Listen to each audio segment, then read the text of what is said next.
All right, awesome. Thanks, everyone. Really excited to have you join us this evening. I'm Dr. Rebecca Mears. I'm a member of the VIN Foundation Student Debt Education Team, also joined by Dr. Tony Bartels, who's going to be having a great conversation with us tonight about some of the things that you need to know now about your student loans and the upcoming end of the year deadline for consolidation that impacts many of us.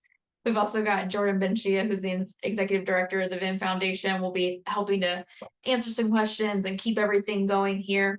We do ask that you use the chat for any technical issues, and then any questions that you have throughout the presentation. You can use the Q&A feature for those. That way you can upload those questions. We can kind of see which are the most pressing that we want to answer live, and then we'll circle back to some at the end as well. We will have a recording of tonight that will be sent out for everyone that registered for tonight's webinar, as well as some other helpful information. And the email will be sent from studentdebt@vinfoundation.org. And that'll come out to you in the next couple of days. We just need some time to process everything and get it out to you. And with that, I'll let Tony take over and get us kicked off here. I know we've got a ton of questions and some great information to cover, so really excited about it. Yeah, absolutely. Thank you, Rebecca, and welcome everybody. And thanks to everybody who entered those primary concerns. I've got a lot of those peppered in throughout the presentation tonight, and I wanted to focus specifically tonight on the one-time forgiveness count adjustment, right? Because that's the one that has the deadline that is rapidly approaching. So the end of the year is the last opportunity to consolidate if you need to. Not everybody's going to need to, but it can be difficult to know whether or not you should. But just based on the discussions that Rebecca and I are seeing in the student debt message board folder and all of the emails and things that are coming in, and the student aid data files that we see uploaded to the VIN Foundation My Student Loans tool, there are a lot of you that can still really benefit from a consolidation.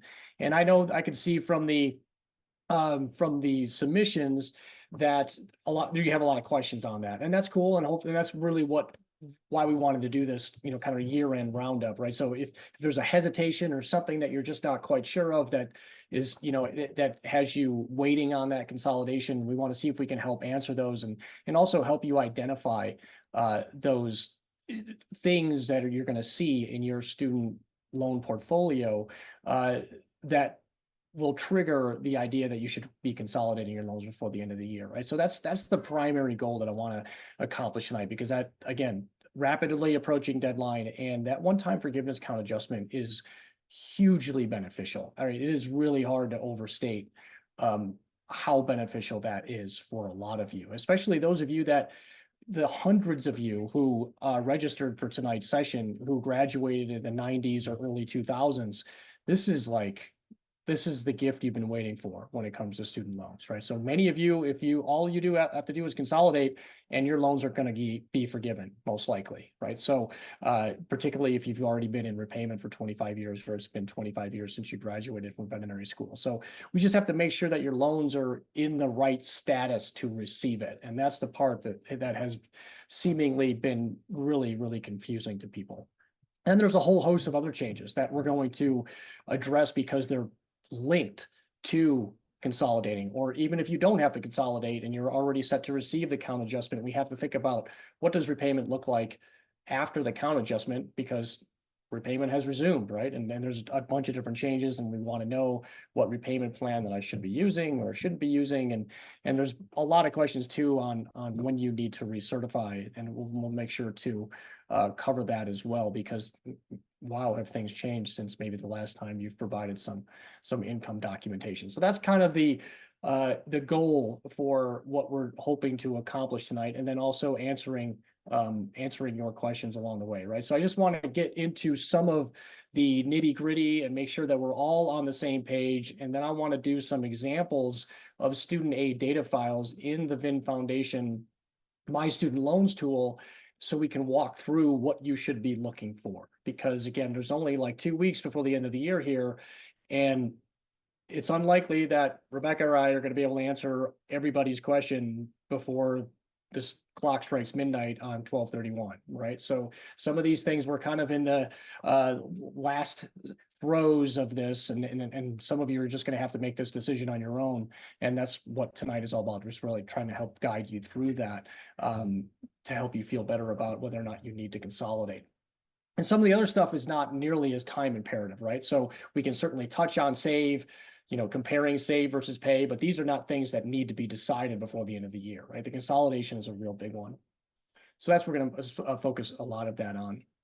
There's been a lot of loan servicer mistakes too. So things that you guys are noticing and posting on the message boards, and I've already seen in some of the registration submissions about your loan servicer and the monthly payments and putting them in the forbearance. And that's just part of the messiness of turning this, $1.7 trillion student loan machine on and off like a light switch, right? So some of that is to be expected. We're gonna have to be a little bit patient and just work through some of those mistakes, and we can talk through some of the ways that you can try to correct those on your end if you're seeing them. We talked about the renewal. We'll talk about that in a little bit more detail. The new save plan, because that's going to be part of, the primary repayment options that many people are going to use going forward, even for those of you that consolidate that have graduated, decades ago. That's the save might be the plan that you use if you have some time remaining to reach forgiveness. And that's after we kind of set that stage, then we can just kind of dive into the questions. This is a word cloud of all this, from the over 1,000 of you that registered tonight. These are the common terms that came up, right? So save is a big one. Consolidation shows up in here a few different ways. Consolidation, consolidates, consolidating, right? So there's all of these different words, that themes that we want to make sure that we're covering when we talk about student loans this evening. Pay as you earn, save, PSLF makes an appearance always. So all of these things are kind of linked together, and we'll work our way through those during the session tonight as well. If anybody does need help, right, we do have a special student debt message board area on VIN and VIN Foundation, right? So anybody has access, any veterinarian and veterinary student has access to this. You don't have to be a VIN member. If you're not a VIN member, we could get you access through VIN Foundation to this special student debt message board area, and you can post in there anonymously. We can analyze your student loan circumstances. But again, just kind of a special note, we're kind of about 80 replies deep in there right now, meaning that that's how many that Rebecca and I have to address. So it's going to take us a while to get through all those. So I don't know, I don't know that we'll get through all of those before the end of the year, but we're going to try. And so we've been kind of triaging those, right? So the ones that are specific to consolidation, we're addressing first, and the ones that are questions related to, hey, do I choose save or pay? We're kind of putting those a little bit further behind the consolidation ones, because again, they're not nearly as time sensitive. And I'll show you some examples from the student debt message board area and how you can look at that and even use it as a tool to research some of the questions that people have been asking commonly, because there are literally thousands of discussions in there from our colleagues, particularly over the last year, that are working through these exact issues, right? Should I consolidate? Which repayment plan should I use? And how do I make sense of all this? So throughout the presentation, you're going to see these little note cards that represent questions or concerns that you all submitted, right? So the ones that are relevant to the particular topics, I peppered some of those through, but these are just, some examples, right? And in regards to comparing a plan like pay versus save for veterinarians, right? We're talking about plans that have different times to forgiveness. Right, so those are one of the major differences there when you're considering a plan like save versus pay. Is it's going to take me longer to hit forgiveness using save than it will using pay as you earn. Right? Does switching my plan to save or to another income-driven plan reset your forgiveness timing? Never. Right? This is a really, really common question, right? And I'm trying to, squash that early. Right? Switching income-driven plans does not reset your clock. Right? There's actually nothing that resets your clock anymore, right? Especially with the one-time forgiveness count adjustment. The only thing that used to reset your clock was consolidation, and that doesn't reset your clock anymore either, right? So don't worry about losing your forgiveness credit just from switching from one plan to another. Can you consolidate your loans without losing your forgiveness time? Absolutely. That's what the one-time forgiveness count adjustment is all about, right? That was a huge flaw in the system. that consolidating, which makes repayment a hell of a lot easier, had this ugly side effect of restarting your progress towards forgiveness because it was a brand new loan, right? But they've now updated those regulations, and the one-time forgiveness count adjustment is kind of a reset button, if you will, right? All of these reasons why people didn't consolidate and their loans end up in this really confusing and complex state are now all gone, right? We don't have to wade through, should I consolidate, should I not consolidate, because I'm going to lose some forgiveness time or my public service loan forgiveness time. That's what the one-time forgiveness count adjustment is all about, is accepting all of that prior repayment time and still counting it towards forgiveness. So, and some of you may even increase your forgiveness time and get yourself closer to forgiveness if you consolidate before the end of the year. Another really common misconception around federal student loans, interest and principal being compounded. Your student loans don't compound, right? They can capitalize, right? And consolidation will take any unpaid interest and add it to your principal one time, right? That outstanding unpaid interest. But your federal student loans do not compound. Right, and this really plays into a lot of the mistakes I see when people are trying to accelerate their student loan payment because they think they're beating some kind of compound interest, and they're not, right? And they're actually foregoing the compound interest they can earn on their overall financial wealth and wellness plan by trying to pay down their student loans instead, right? And they just don't operate the same way as other debt does.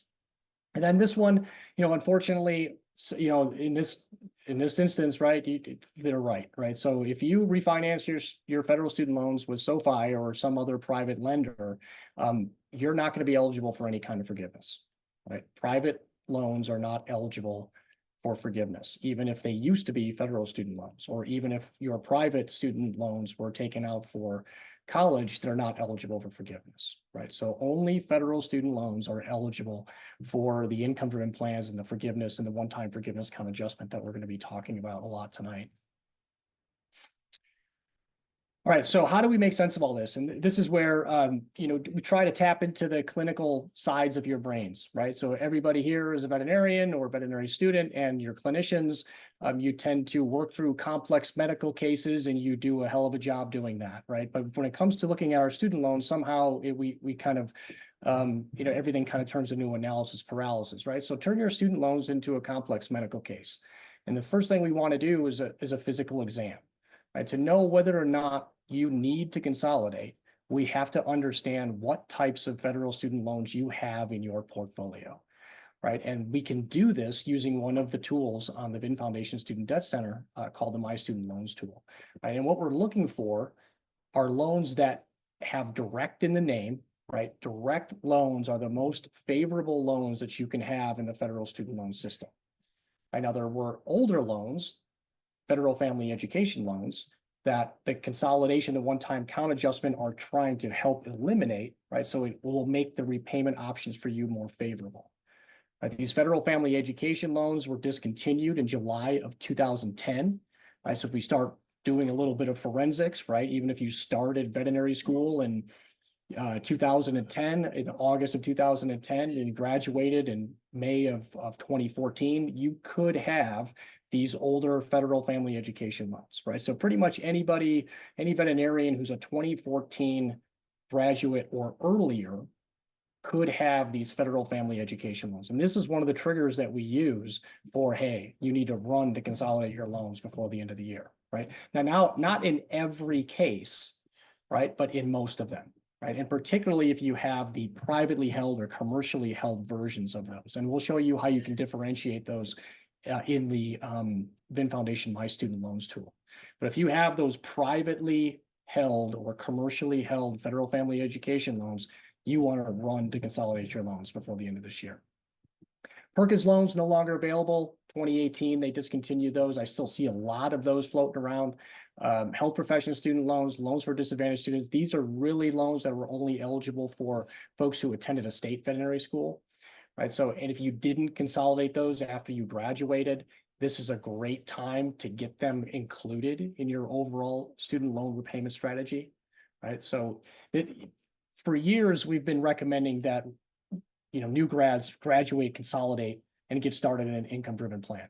If you did that, then you don't have anything to worry about when it comes to the count adjustment, right? If your loans are already fully consolidated, so all of your only loans remaining, say direct consolidated, right? And they represent all of the other loans that you've already taken out, then you don't have to do anything but wait until they apply this forgiveness count adjustment sometime in 2024. Right? If you have any of these other kinds of loans, then you want to stop and consider consolidating and doing so before the end of this year. Right? Because the closer you get to 25 years in repayment, the sooner your loans will be forgiven. Right. So if we kind of back up, and I was showing Rebecca and Jordan this before the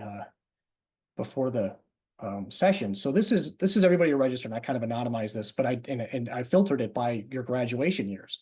And you can see that there's a lot of 1990s and early 2000s, right? And a lot of them have to do with questions about, I'm approaching retirement. Why do I still have student loans? And, how do I get this forgiveness? Am I ever going to be done with this? If you graduated in 1999 from veterinary school, 25 years is 2024, right? So that means you may have another few months of payments to make, and your loans are going to be gone. Right? If you graduated before 1999, right, as long as your loans are in this direct consolidated state, you're done, right? And we've seen this happen for a number of our colleagues who have already received student loan forgiveness under the one-time forgiveness count adjustment because their loans were in the right state and the Department of Education confirmed that they had passed the 25-year repayment threshold. And they've received letters. People have already had those loans forgiven this year, right? And there's no tax that they have to pay, no federal tax anyway. So this is why this is so beneficial and why we're really ringing the alarm bell here in terms of making sure that everybody that can benefit is able to and has that opportunity to consolidate and do so before the end of the year. Like private loans are going to be pretty much anything that doesn't fall into this, right? So, if your lender is SoFi or Sallie Mae or Bank of America or Discover or something like that, then none of this really applies, right? Your repayment options are limited to the contract you signed with that private lender, right? And in most cases, that's going to look like a very regular loan, right? You're going to have a principal, an interest rate that might be fixed or variable, and the minimum monthly payment is going to be determined based on the amount of time you agreed to pay back that loan, right? So there's no forgiveness option available on those private loans. If you've lost track of anything, you can check your credit report. Right? I think they're still letting you check this once a week for free. Normally, it's once a year. You can do it for free, but I think they're still letting people do that once a week. All right, so let's look at how we're going to do that physical exam of our student loans. Right. So the first thing we want to do is visit studentaid.gov. Right, and if it's been a long time since you've been here, get reacquainted. Right. So you're going to need to log in. Anybody that's ever taken out a student loan with the Department of Education or filled out a FAFSA is going to have an account. Right. And you may need to, resurrect that account if it's been a while. Right. So that they now have this, nice secure way of logging in. And if you don't have those credentials yet, you may have to get them. But it usually is pretty fast. Right. So most people are able to recreate or resurrect those accounts pretty quickly. I'm going to log in here and just show you where to find that file. Sorry if I could read and type at the same time. Lots of scary language. Okay, so this is going to be my student loan balance, right? And there's been a lot of really good improvements in here, right? So here's my, remaining federal student loan balance, 173,000. Shows you who my servicer is, which is Nelnet. This is a really new, cool feature. This My Activity. We've been talking about this on the message boards a lot lately. Like people that have had problems with, I submitted my consolidation, I haven't heard anything back, or I applied for SAVE, but they rejected me for some reason, which is completely crazy because everybody's eligible for SAVE. So you could see the application that you submitted in this activity, right? If it's recent enough, it'll actually show up on that front page. But this you can see here, I submitted my income-driven plan request back in October because I had some issues with how Nelnet calculated my save payment. So I had to ultimately end up submitting some new income documentation, which was unfortunate, but we finally got it corrected. Right, but if you submitted a consolidation or you submitted an income-driven application, you should see it in this My Activity, and it'll label it as open versus closed. I'm going to go back to my dashboard. Right, and I'm still looking for that federal student aid data file because this information, just the number and who my loan servicer is not enough for me to make any decisions, right? I really need to know more of the details that go into making this up. So I hit the View Details button. That's going to take me to this next page. And on here, it used to be a link, now it's a button. It says download my aid data. Right, you may not be able to access this button if you're doing this on an iPhone or an iPad, things that don't let you save files to them very readily. So you may have to do this on a more like a laptop or something, but it's going to want to download this as a TXT file, right? And you want to keep it in that ugly TXT format on your device. And then we're going to head over to the VIN Foundation My Student Loans tool. And I'll show you what you can do with that, right? So that's our next visit. So first step, finding that student aid data file, right? Obtaining that TXT file, saving it to your device, and then opening up the VIN Foundation Student Debt Center, specifically the My Student Loans tool, right? So this is freely available. It lives on the VIN Foundation suite of tools, but it's designed specifically for pre-veterinary students, and veterinarians. Right, so you could take that file, and if you have a VIN username and password, you can log in. You can see here it knows that I'm already logged in. If you're not logged in, it'll say log in up there. But the nice thing about logging in is it'll save your files there, right? So you don't have to keep uploading it, although your file changes over time, right? So you can't just do it once. But if you're working over the next few days trying to figure things out, you can upload it once and you'll keep it in here. Right, in your repository, if you will. And I've got several different examples that we're going to walk through here this evening that kind of highlight the differences that we see when we're doing these student loan physical exams. So this is a 2019 veterinarian who has fully consolidated their loans. So we can see that they have $331,000. Here's an unpaid interest balance. $348,000 is the amount owed. Here's the weighted average interest rate across all of those loans. Loan groups just kind of shows you the different, if you have something other than direct loans, you'll see various different types of loan groups in there. So you might see direct loans, Pell program loans, or other loans if you have Perkins, or if you add a health profession student loan into here. If you want to see the specific types, you can hit the loan types tab. And this is where we see the meat of this particular portfolio, right? And this is where it's, this person doesn't have to do anything, right? Their only loans that are remaining are two direct consolidated loans, an unsubsidized portion and a subsidized portion, right? Represents 100% of their remaining balance, right? And I can see that that loan was consolidated shortly after they graduated in 2019, which is great. Right, so this is kind of what we're looking for in terms of hey, you don't really need to do anything, right? You've already done everything that you need to do to make sure that you're in line to receive the maximum forgiveness count adjustment. I can see that these loans are serviced by MOHELA, by the Department of Education. That tells me that they're federally held. And then the other really important tab in here is the income-driven repayment eligibility tab. Right, so this is what's going to show you which income-driven plans that you're eligible to use.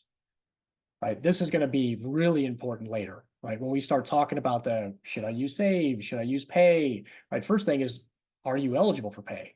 Right, not everybody is eligible for pay. Right, are you eligible for the new version of IBR? This person is not. Right, so they're in what I have been affectionately referring to as the pickle. Right, because we're going to see pay as you earn actually go away next year. You can continue using it if you're in it by the time it goes away. Right, but then it's like, do I stick with pay or do I use save? Right, I know I'm going to be in repayment longer, but there's some benefits to save that are really helpful. right? If I want to hit forgiveness sooner, then I'll probably stick with pay, right? But my payment will be lower under save, right? Hence the pickle, right? But we'll talk about that a little bit later. But these are all the pieces of information that we want to start to put together. We're doing our student loan physical exam and trying to answer specific questions, right? Do I need to consolidate? In this particular case, no, right? They're already consolidated. Now, the other thing that I can look at is how much forgiveness time am I likely to receive, right? We know that they graduated in 2019, right, which was about 4 years ago. Right? So they'll receive at least 4 years of repayment time just based on when they graduated from veterinary school. But then we've got a lot of older loans that are incorporated in this consolidation loan, right? I can see here that at the as of date, right, all correspond to this consolidation loan date. So I know all of these loans were included in this consolidation, right? And I can see a break in this person's borrowing from 2012 to 2015, which suggests that they might have 2 or 3 years of additional repayment time on these older loans before they started veterinary school and started borrowing again, and then consolidated them all together. So we've got our 4 years of repayment time from veterinary school, and we've got potentially 2 or 3 years of repayment time from before veterinary school, which gives us 6 or 7 years of repayment time that will be converted to forgiveness time when the count adjustment is applied. All right, so that's how we can, ballpark our forgiveness count before we actually receive it. And then when they actually apply that forgiveness count in 2024, if we see something that's radically different, then we're going to start looking to correct that, right? Or we're going to confirm that, yeah, I got 7 years of forgiveness qualifying time. It's what I expected, and I'm going to plan accordingly. Right. So that's kind of that high level overview of how we can use these tools and that student aid data file that contains all of your history just to answer some of these questions. Do I need to consolidate? No. How much forgiveness time am I likely to receive? In this case, 6 or 7 years. Right? Which repayment plans should I be focused on? Right now, I can see that they're eligible for pay as you earn, right?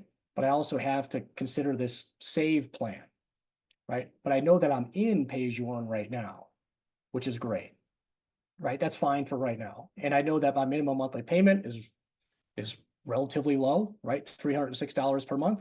And I don't have to provide any additional income information until April of 2024 in this case. So we'll kind of dive into those extras later, but that's kind of that whole physical exam. Like I already have answered 90% of the questions that you guys submitted during that for this registration for this session tonight, just by obtaining that file and uploading it into the VIN Foundation My Student Loans tool. Right, so if you can't do that while you're sitting here, right? Because you want to, ask those questions. What are you seeing in there? Are you seeing a different loan type other than direct loans? Right, I have some other ones of those that we'll go through in just a few minutes to show you what they look like in that My Student Loans tool. But here's kind of the meat of the one-time forgiveness count, right? So any prior repayment time and even certain periods of deferment and forbearance are going to be considered as forgiveness eligible, right? Not in school time, right? So unfortunately, anytime your loans are slapped with an in-school status, you will not receive repayment time for that, right? But if you were otherwise in repayment and your loans were put into deferment or forbearance for any other reason besides returning to school, that time should be credited towards forgiveness when the count adjustment is applied. Right. So the goal is to try to get the maximum amount of forgiveness time from the one-time count adjustment. Right now, one of the messy parts is that, like I just illustrated with that previous example, if that person hadn't consolidated, they would have had loans from undergrad that have a different forgiveness clock than their veterinary school loans, right? So their older loans would hit forgiveness sooner than their veterinary school loans would. Right? But the nice thing about the forgiveness count adjustment is if I take those loans and consolidate them together, my new consolidation loan will have the maximum amount of forgiveness time that the oldest loan in my portfolio has. Right? That's what makes it so beneficial. Right? So for you that like career changers like myself who had a pretty big gap between my undergrad education and going to veterinary school, right? Consolidation can accelerate your forgiveness time by 3, 4, 5, 10 years, right? If you consolidate all of those loans together, right? If you leave them separate, then you'll still get the count adjustment, but different loans might receive different amounts of forgiveness qualifying time, right? So the goal is to try to simplify, right? Get them all to have the maximum amount of forgiveness time possible. The closer you get to that 20 or 25 years, so the 20 years I know has been throwing a lot of people off. So only if you're eligible for a 20-year forgiveness plan are you able to hit forgiveness at 20 years of repayment, right? So if you're eligible for pay as you earn, you're eligible for, the new version of IBR, then 20 years is your forgiveness clock target. The problem with the 20-year target is those newer plans are really only available to more recent graduates, right? The people who graduated in the 90s and the early 2000s, the mid 2000s, you guys are all on a 25-year forgiveness clock, right? You're not eligible for a 20-year forgiveness plan, right? So you have to hit the 25-year threshold in order for you to reach forgiveness. December 31st is the deadline. Now, I've heard a couple of whispers that they may extend this, but do not plan for that, right? If they do, it'll be a bonus, right? Right now, you have to act as if January 1st, you're too late, right? And please, please, please, I mean, I'm dreading, and I know it's going to happen. I'm dreading that first person who's going to email and say, did I miss my chance to consolidate? And on January 1st, the answer is going to be yes. Right. So you just have to get the application submitted, right, before the end of the year. It doesn't have to process by the end of the year, right? Because it's going to take 30 to 60 days, if not longer, for it to actually process.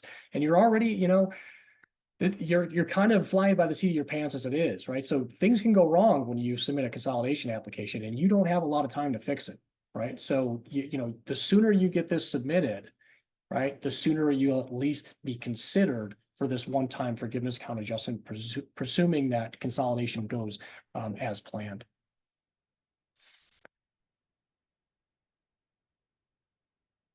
And then once we all see the count, that's where we're going to be like, hey, how much longer do I have to reach forgiveness? And then we'll factor in the rest of your specifics to see which plan do I choose? Am I likely to hit forgiveness? What does that look like? But the first step is really just putting yourself in the position to receive forgiveness.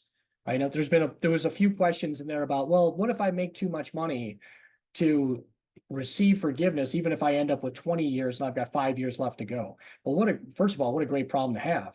But what if something changes? Or maybe there is an opportunity for you to still hit forgiveness. You want to put yourself in that position because, again, after January 1st, if you miss the opportunity to consolidate and even get the forgiveness count adjustment, then there's no chance that you're going to get forgiveness, right? So put yourself in a position to at least have the option on the table of receiving forgiveness, right? And that's what the one-time count adjustment via the consolidation allows you to do. All right, so what are we looking for? The kind of the no-brainers, the ones that I've been saying, you run to consolidate your loans, right? So if you've got, and this even applies to semi-recent grads or new grads, right? If you missed your chance to get your health profession student loans, those loans for disadvantaged students, your Perkins loans into your overall income-driven repayment strategy, consolidate them now, because you're still going to get the time that you've already logged towards forgiveness, and you'll be able to transfer that to that new consolidation loan that includes these other loans, right? So if you have those multiple loan types, then here's an opportunity to clean that up. If you have repayment time or you have loans with public service loan forgiveness time and you have different loans with different amounts of public service loan forgiveness time, if you consolidate them and then resubmit your public service loan forgiveness employment certification form, you will get the maximum amount of public service loan forgiveness time on whatever loan had the highest amount of public service loan forgiveness time. Right. So I've seen a lot of that recently, and there's reasons for that. That probably the more obvious case is people that graduate from veterinary school, they start working for a nonprofit, and while they're working for that nonprofit, they go get a master's of public health or something on maybe a part-time basis, and they take a few loans out to cover that additional education, and now they've got two different chunks of loans that have different repayment clocks and different amounts of public service loan forgiveness time. Again, if you consolidate them all together and then resubmit that public service loan forgiveness employment certification form, you'll get the maximum amount of PSLF qualifying time on that new consolidation loan. Any loans that have differing amounts of forgiveness time, right? So kind of the example that we just walked through, if you've got, loans from before veterinary school that have certain number of years in repayment, consolidating with your veterinary school loans, you're essentially accelerating your veterinary school loan repayment to forgiveness. If you're using the old version of IBR and you haven't fully consolidated, then you have an opportunity to consolidate, because it's going to be the same whether you consolidate or you switch to the new version of SAVE. The same outcome is going to happen. So better to consolidate and maybe add to your forgiveness time than to just simply switch from the old version of IBR to the new SAVE plan. And we'll get into the details for that, but that's those are for folks who are only eligible for the old version of IBR and the SAVE plan, or if you were using the old version of IBR as your plan now. And again, this stuff is confusing, and we see a lot of loan portfolios where you might be eligible for pay as you earn, but you're using the old version of IBR, which doesn't make a lot of sense from a financial standpoint, right? But we identify it, correct it, get you on the right path going forward. Right. So one of the themes that we're going to cover tonight is, essentially the old version of IBR is obsolete, right? SAVE has pretty much made the old version of IBR obsolete. And that's actually really good news. There was years that went by where people who had to use the old version of IBR because it was the best option available to them, but now you have a much better option, right? And SAVE is that much better option. So it's just going to be, when and how do you get that loan from that old version of IBR into SAVE? And in most cases, it's going to make sense for you to just consolidate before the end of the year in order to do that, right? So another thing to be looking for in our student loan physical exam. If you have a mixture of loans that are consolidated and not consolidated, I've seen this a lot lately, right? People are like, oh, well, I consolidated all my loans, 6 years ago. Come to find out, you look at their student loans, it's like, well, some of them are consolidated, but not all of them, right? If you have some consolidated, that means you have a mixture of older loans in there, and some that are not consolidated. You probably want to take that consolidation loan, put it into a new consolidation loan with those loans that are not yet consolidated, so you can get that maximum forgiveness count adjustment. Sometimes your loan servicer name can be a trigger, right? So Navient only services the federally held or the privately held federal student loans. AES, American Education Service, another servicer that only services these privately held FEL program loans. So if that is your loan servicer for any of your student loans, then you are on that list of people who probably need to consolidate before the end of the year. All right, so let's do a couple more examples here. All right, so I'm at the VIN Foundation Student Debt Center on the My Student Loans tool. So I'm going to click on the My Student Loans link at the top of the page there. It's going to take me to the My Student Loans page where I'm going to upload that student aid data file. Right, so log into VIN if you haven't already done that. So here. Yep. While you're grabbing that file, a question that's come up in the Q&A quite a few times, and since I know it's going to be a big focus tonight, I figure we might as well put the fire out before we get too far, is what are the downsides to consolidation? And if you are one of those like older borrowers that has a very low interest rate currently, is consolidation going to result in a higher interest rate for you? Yeah. So those are great questions. They are common ones that come up. The answer, the downside of consolidation is the administrative burden of doing it, right? It doesn't always go easily, and it doesn't always go the way that you want it to go. If you have unpaid interest, it will capitalize that unpaid interest. It's going to move your loans to a new loan servicer, but that's probably going to be a good thing, right? But change is hard, right? Change is hard for anybody. So you're going to have a new loan servicer account. You're going to have to get familiar with repayment plans that you maybe aren't familiar with yet, right? So you'll choose a different one, most likely an income-driven one, but not always.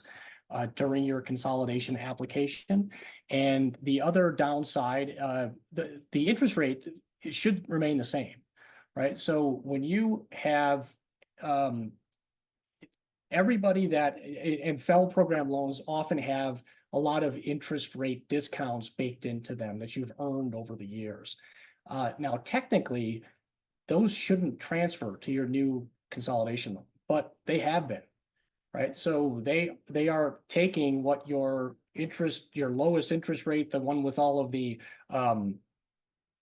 rate reductions applied to it, and they're using that as the interest rate when they consolidate your loans, right? But even if they didn't, right, it's still well worth it to consolidate your loans, because the rate that's underneath that is slightly higher, right? But it's not like it's going to get adjusted to market rates, right? That's another concern that I think people have, that it's just not how it works, right? They take your underlying interest rate and they round it up to the nearest 1/8 of 1%, and it's fixed at that rate. And the only way that it could be higher is if you have a variable rate loan, right? Which used to exist, right? So the federal student loan system used to have variable rate loans. They don't anymore, but some people still have those, right? But that means that your interest rate is high now anyway, right? Because it gets adjusted as interest rates change, go up or go down, and they've mostly been going up lately, right? But most of you have a fixed interest rate loan, and most likely those of you with FFELs have some interest rate discounts baked into them, right? You should maintain those interest rate discounts, and you'll see that as you walk through the consolidation application, right? It'll show you what that new consolidated interest rate will be, and it's either going to be the same or very close to what you have now, or it'll be closer to that stated interest rate without the discounts. And in either scenario, you're going to win in that one, right? So you want to, if you can, especially those of you, I mean, you think about it, right? If you graduated in 1998 and you're sitting on $30, $40, $50,000 of student loans still, which is, again, not uncommon, right? If you consolidate those loans into a direct consolidation loan, and even if the rate goes up a percentage or a percentage and a half, right, and the full balance gets canceled, forgiven in 6 months, who cares what the interest rate was, right? So, people get really, really, really hung up about their federal student loan interest rates. And, with everything that's kind of going on, particularly with the count adjustment and with the income-driven plans, and now with SAVE, the interest rates are almost irrelevant, right? And we'll show you mathematically why that is. But don't worry about the interest rate, right? Worry about, do I need to consolidate, and getting it submitted before the end of the year, right? Particularly if you have, like this is the one that I'm illustrating now, is kind of the no-brainer, right? And we have these alerts that are built into here too. If you upload your student aid data file and you see this alert pop up, right?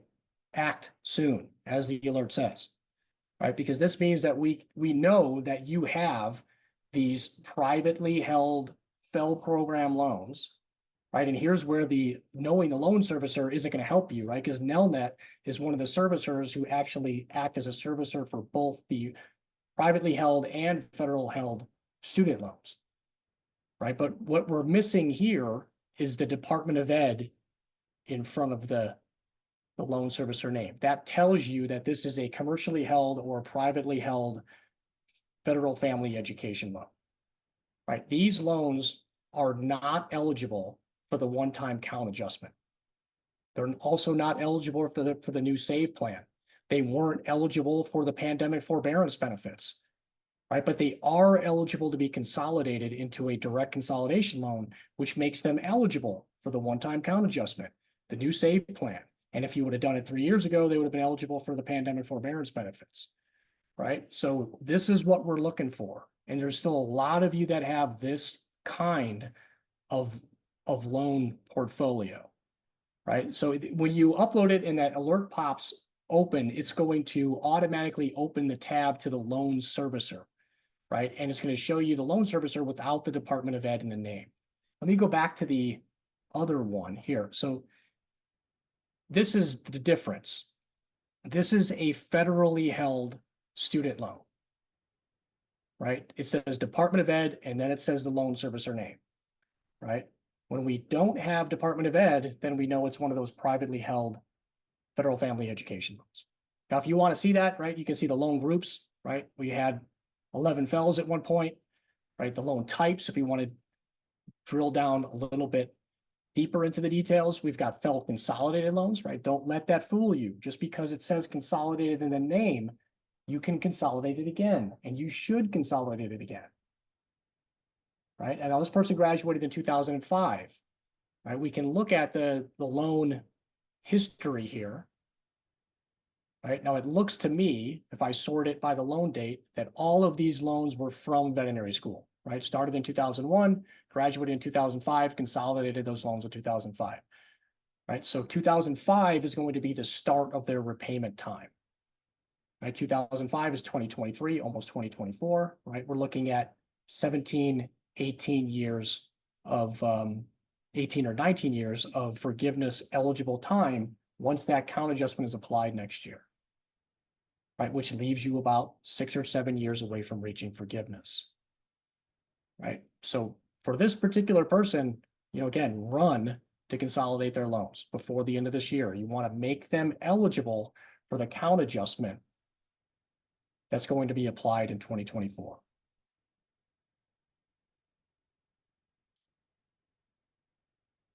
We do another one here. So that's the easy one, right? Like that, whenever we see those privately held FFELs, right, that loan alert pops up, right? Department of Ed is missing from the name. Most often, they're FFEL consolidated loans that are remaining, right? You need to consolidate those into a new direct consolidation loan in order to receive that count adjustment. All right, so here's one that starts to get a little bit more into a gray area. Right, still we get the alert pops up, and it's because we detected at least one of those privately held federal family education loans. Now, in this portfolio, we actually have a combination. We've got some direct loans, which makes up a majority of their balance, right? 93% of it, right? But then we've also got these loans from Navient. Again, Navient is kind of a trigger servicer at this point. They only service those federally or privately held FFEL program loans, right? So that's about 7% of our portfolio, right? There's not a lot of information in here, but these are eligible only for IBR, the old version, if you're using them. The direct loans in this portfolio are also eligible for SAVE, right? So we can see that's another giveaway, right? If I'm looking at SAVE in the income-driven repayment eligibility tab, and I see something less than 100% here, I should be thinking about consolidating. Right, now this says 100% because the direct loans are eligible for the old version of IBR, but also the FFELs are too, right? So that's why that says 100%. But the less than 100% is because of the FFEL program loans that are not eligible for SAVE.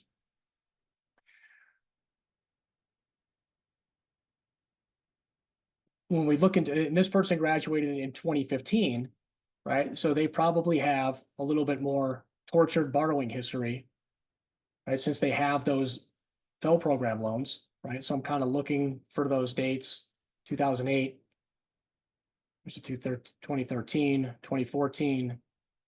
Here's a break between 6 and 10 or 7 and 10, right? So there might be some additional forgiveness time to also be gained here, right? In addition to cleaning up those loans. But the other thing that it is kind of like, this is a consolidation no-brainer for me, is because they're using IBR, right? So when you switch out of IBR, your unpaid interest is going to capitalize, right? Which kind of sucks for this person because they have a lot, right? And that could be a tough pill to swallow, right? But no matter whether they consolidate or they don't consolidate, when they move their loans out of IBR to the new SAVE plan, because as I teased earlier, the old version of IBR is now obsolete, right? We're going to want to get our loans into SAVE at some point, right? That'll either be soon or it'll be later. When we move our loans from IBR to SAVE, unpaid interest capitalizes. If we consolidate, unpaid interest capitalizes, right? Knowing that, I'm going to use this as an opportunity to consolidate my FFELs, into a direct consolidation loan, maybe increase my overall forgiveness time, but then all of my loans are going to be eligible for save when that new consolidation loan completes. Right? So that takes the guesswork out of, do I consolidate? Do I not consolidate? Even though only a small portion of my overall balance is in that FEL program universe, because I'm moving from the old version of IBR to save at some point, I want to consolidate before the end of this year. Right? Get that interest capitalization over with, right? Kind of yank that Band-Aid off. All of my loans will now be eligible for save. I'll pay less whether I hit forgiveness or I don't. Right? Even with the unpaid interest capitalization. Right now, if you hit forgiveness, save because it has 100% unpaid interest subsidy. We haven't talked about that yet, but it's one of the huge benefits of the new save plan. Right? If your payment is less than the monthly interest accrual, the government covers all of the unpaid interest. Right? So when you add more to the principal, it makes that financially irrelevant. Right? Because you will never see your loan balance grow again. Right? This will not happen once you're in save. Right? It will get added to your principal, but then it'll never grow after that while you're using the new save plan. Right. So again, upload your student aid data file in here, look at your repayment plan. Generally speaking, if I'm kind of on the fence, I'm using IBR and I'm going to end up switching anyway, I'm going to consolidate before the end of the year. Right. It's just one of those, kind of takes the guesswork out of it, kind of things. Got some great questions going on. Everyone, just a reminder, please use the Q&A for your questions so we can keep the chat open for any technical issues. But also you can upvote those questions there, and so that way we can make sure that we're answering the questions that apply to most people while we're here live throughout the session. One of those questions, Tony, that keeps coming up quite a bit is about loans that have already been paid off. So if I have FEL loans that are already paid off, or if I had undergrad loans that I paid off and then started borrowing for vet school, could that time be included in the one-time forgiveness count adjustment? That's some serious wishful thinking. Unfortunately not. Yeah, that would be great, but that's not how it's set up. So it's only counting loans that have a balance and that currently have a balance, right? So unfortunately, no. If you paid your loans off, then those loans will not be counted in that forgiveness count adjustment.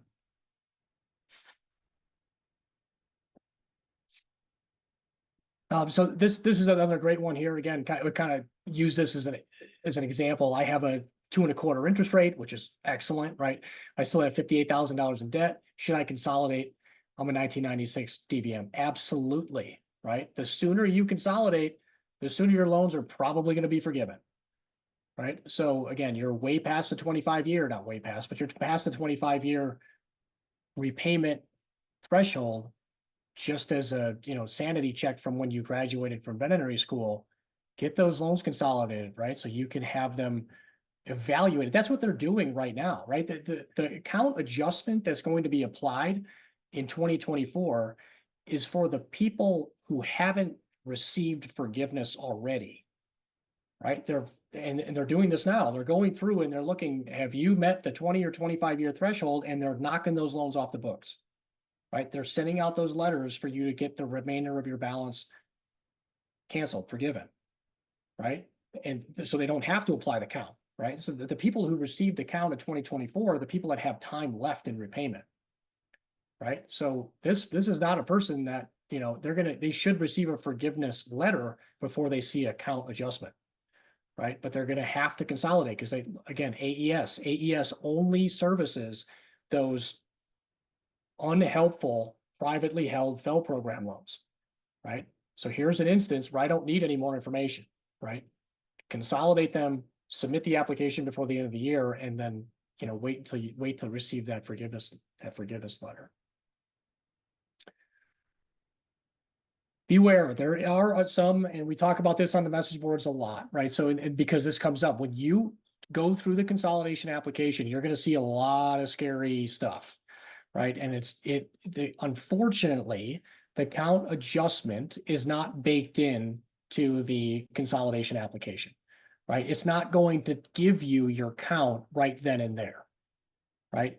They're not going to look at your loans until they're in a status where they need to be looked at, right? They're not looking at your privately held fellows. They're not looking at these AES loans to see if they're eligible for forgiveness, right? That's where you have to look at them.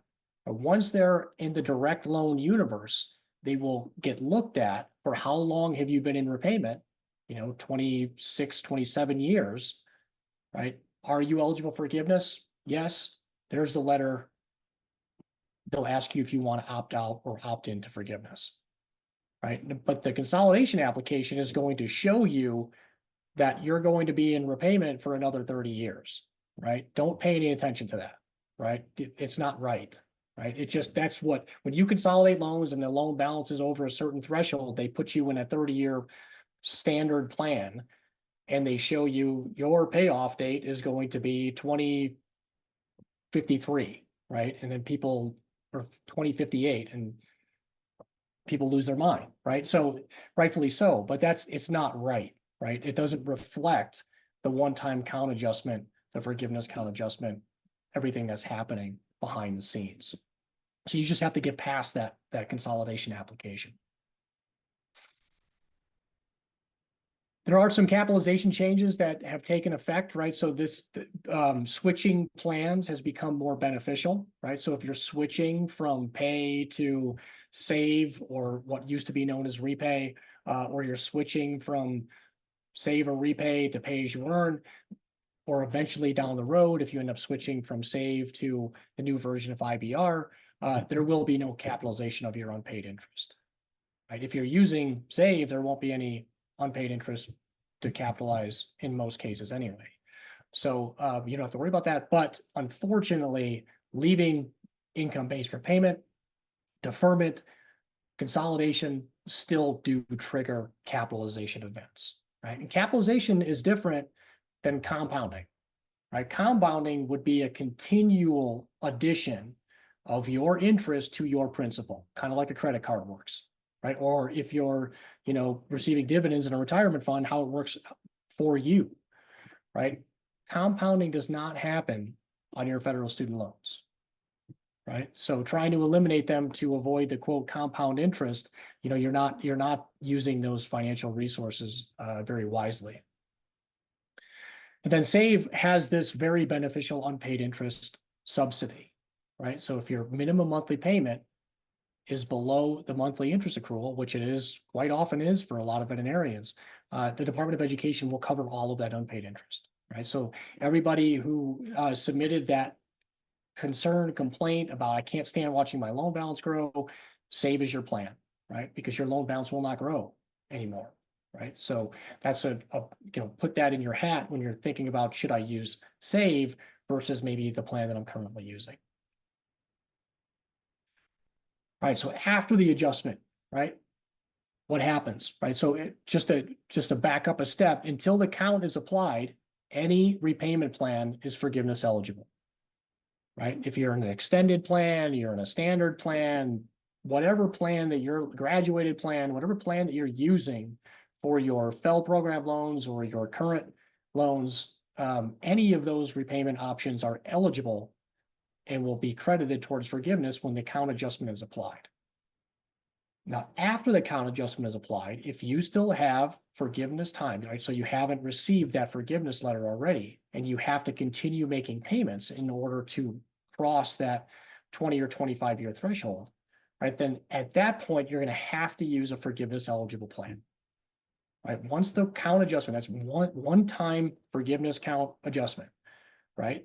So one time is a key there, right? After they're done applying that count adjustment, after they're done hitting the reset button, right, the regular rules are going to apply, which means in order for you to reach forgiveness, you're going to have to use an income-driven plan, right? So that comes into play, for like, say, the 2007 graduate, right, who might receive 16 years of forgiveness credit and has another 9 years to go, right? Which plan are they going to use? Right? So they're going to be eligible for ICR, the old version of IBR, and SAVE, right? Which of those are going to produce the lowest minimum monthly payment, right? Now, they don't have to necessarily choose that right now, right? Again, until the count is applied, any plan is eligible. right? So when you're working your way through the consolidation, for instance, if this person had to consolidate and the lowest minimum monthly payment is the standard plan, then choose it. You choose that for now, right? But just know that if you have forgiveness time that you still need to log in order to hit forgiveness, you're going to have to get those loans into an income-driven plan after that count is applied. Right? And it's not going to be a secret when that count gets applied, right? So that's going to show up in your file, or it's going to show up in your student aid account. We're going to notice it with all the files that we see, and we're going to scream it from the rooftops, right? So this count has been a long time coming, right? So being able to just to help people know where they are and how much longer they have to forgiveness. So it's going to be a big deal when it actually happens, right? So that's when you're going to want to make sure that you're in a forgiveness eligible plan if you're hoping, or it looks like you're likely to reach student loan forgiveness. Yep, and after the count adjustment is applied, even now, after the count, you're not going to lose any forgiveness time by switching plans. Right? Switching plans does not reset your forgiveness count. All right, so just a basic breakdown of options that you have to pay down your student loans. Standard, extended, graduating all fall into a time-driven category. The problem with the time-driven plans, depending on your balance, they can be really, really expensive, right? The monthly payments are high, the total costs are high. Sure, you might be able to eliminate the balance in 10 years, but what are you giving up in order to do that? Right? And if your income doesn't generate a payment that's anywhere near what this 10-year time frame payment is, then you really shouldn't be using it, right? Inevitably, you're going to end up sacrificing other more critical elements of your overall financial wellness to pay towards your student loans, and you don't have to do that, right? There's other options that are available. And these are where the income-driven plans come in. So they use your income as a measure for determining the minimum monthly payment, right? And this is what it looked like a few months ago, and this is how it's changing, right? So we're going to we've already moved from revised pay as you earn to save, right? And if you were using revised pay as you earn, it automatically was converted to save. Pay as you earn is going to be phased out. I mean, if you're currently using it, if you're using it after the phase out date, you can keep using it. But after July 1st of 2024, if you're not using pay, you won't be able to get in it. And if you switch away from it after that date, you won't be able to get back in it. Right. So we're going to lose pay as you earn. We're gaining save. Save is making the old version of IBR obsolete. Right. All of the elements that are in IBR are in save, but way better. Right. So there's really not going to be a reason for you to stay in IBR other than you have a very low payment right now, and it makes sense for you to keep that until you're next due to renew, and then you're going to get your butt in the save. Right. Or like the example that we worked through, if it would help for you to consolidate your loans because you've got a nagging FFEL loan or an older health profession student loan, or you've got a break in your borrowing and you're using IBR 2009, then consolidate them before the end of the year. Yes, you're going to lose that low minimum monthly payment, but in the long run, it's going to be way better for you.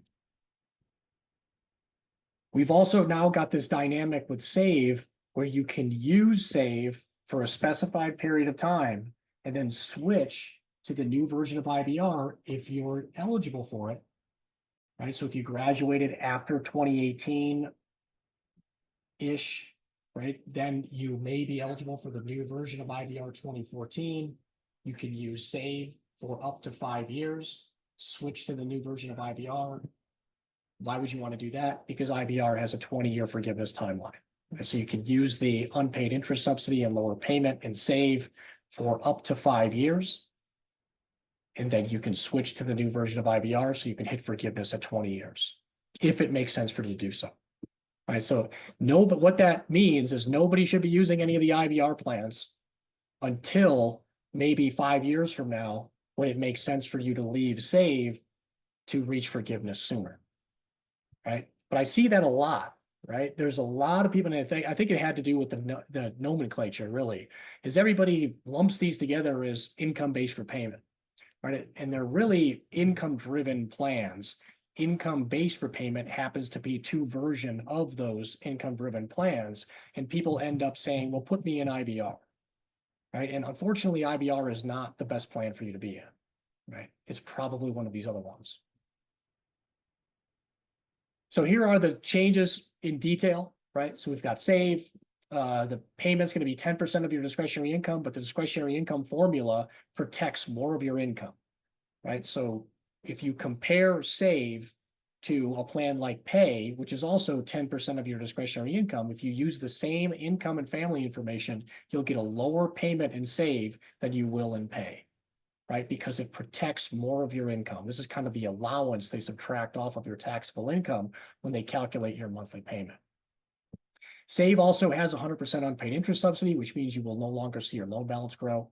You can exclude your spouse's income if you're filing your taxes separately, right? Which you couldn't do with repay, right? That was one of the big improvements when they changed repay to save. In addition to the lower monthly payment, they allowed you the option of excluding your income from your spouse, right?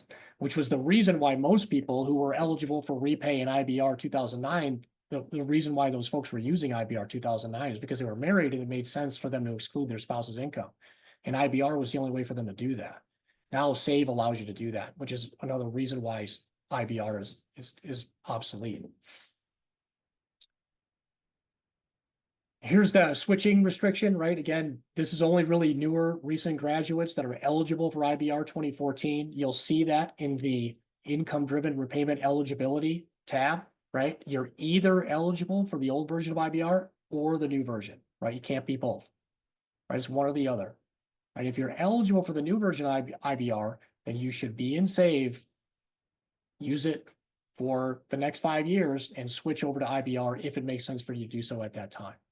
Right, there's really no reason for you to use pay if you're eligible for the new version of IBR. That gives you license to use the new SAVE plan at least for the next 5 years, and then decide if it makes sense for you to switch later on, if it makes sense to reach forgiveness sooner rather than later. ICR is also going to get phased out, which is not a big deal because it almost is never very helpful for anybody. There are very, very, very weird specific cases where it can be useful, but almost always SAVE is going to be a better option in those cases.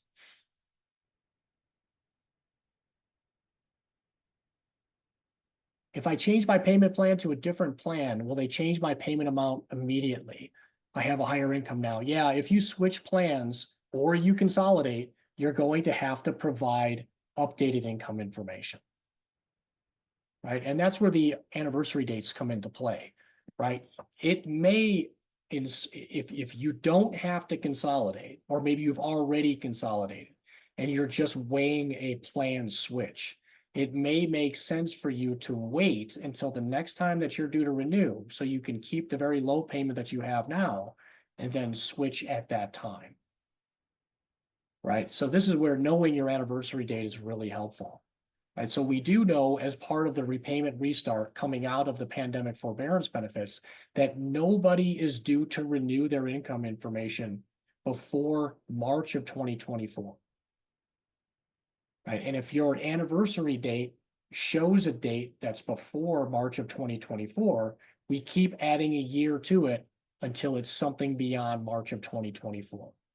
Right, so if we pull up one of our examples, this person's using IBR 2009. We already talked about how this is going to make more sense for them to consolidate anyway, right? So the anniversary date really doesn't matter all that much. But in this case, we see this person's anniversary date is June of 2024, right? So their current minimum monthly payment is good until they're due to renew, which is usually a month or two before this anniversary date, which is currently June of 2024 in this particular file. If we look at one of these other ones, this is the privately held FEL. This person's anniversary date shows June of 2022, right? So I would keep adding a year to it until I get beyond March of 2024, right? So in this case, this one would also be June of 2024. Here's one that's August of 2024. Right, so those anniversary dates are helpful in when it comes to planning when should I switch? If I've got a very beneficial monthly payment now, and it makes sense for me to get from IBR to save, do I need to do that right now? If I'm not consolidating, I can maybe wait until my next anniversary date and then apply for save at that point.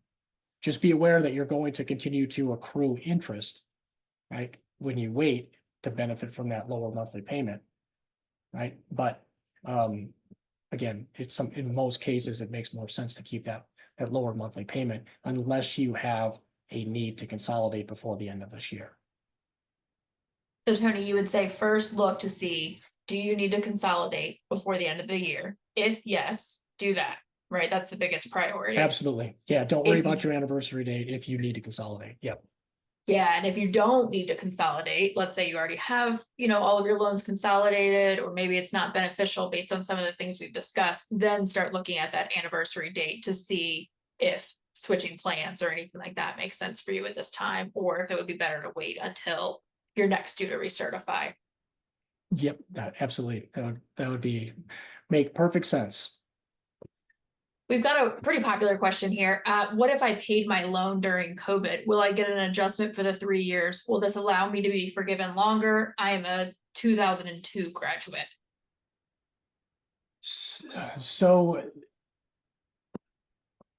the pandemic forbearance time counts towards forgiveness, right? And unless you were in school during that time, right? So any repayment time, including the pause on interest and payments during the pandemic forbearance period, will be counted as forgiveness eligible, right? Everybody's going to get that, right? And if your loans received the pandemic forbearance benefits, then you already have the types of loans that are eligible for the count adjustment.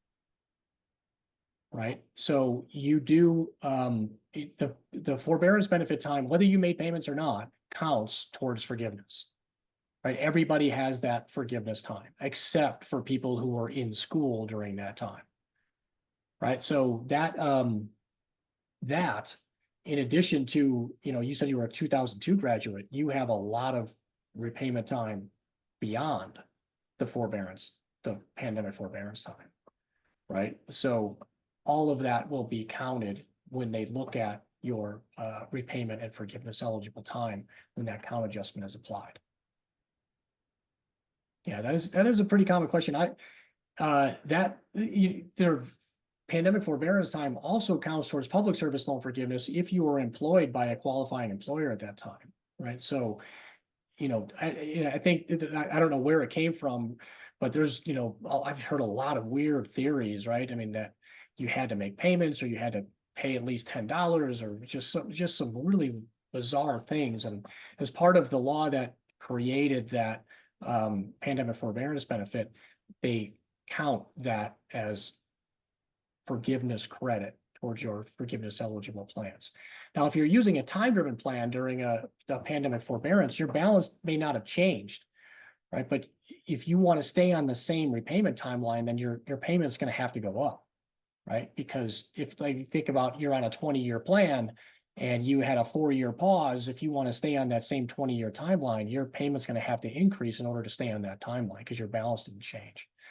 Right. So that's a little bit more complicated. But thankfully, again, the time-driven plans are generally not that helpful when it comes to federal student loans. The income-driven plans are a heck of a lot better anyway. So, if you want to investigate a lower monthly payment or more beneficial one, then I would look into these income-driven plans over those time-driven plans anyway. Here's how they calculate the payments, right? And we've talked a little bit about the discretionary income, right? Discretionary income is a little bit different depending on the plan that you choose, right? So save discretionary income is different than pay as you earn and IBR discretionary income. And then they're going to take a percentage of that discretionary income. That's what determines your minimum monthly payment. Right, so if we take an example, if you're earning $130,000 or $130,000 of taxable income, we're going to subtract off an allowance, right? 225% of the federal poverty guidelines, in this case, a family size of 1. Our discretionary income is $97,000. If I take 10% of that, divided by 12, my minimum monthly payment is $810 per month. right? So do this math before you walk through any kind of application that involves using an income-driven plan, right? Because the errors are unfortunately frequent lately, right? And you want to have a ballpark idea of what your payment should be, right? And if it's higher than you're expecting, then try again, right? These formulas are pretty straightforward, but for some reason, these systems are still screwing them up, right? And this happened to me, right? This is why when I showed you my account, I had an income-driven application in October because they screwed up my conversion from repay to save. And the only way that I could salvage it and correct it was to resubmit some income documentation.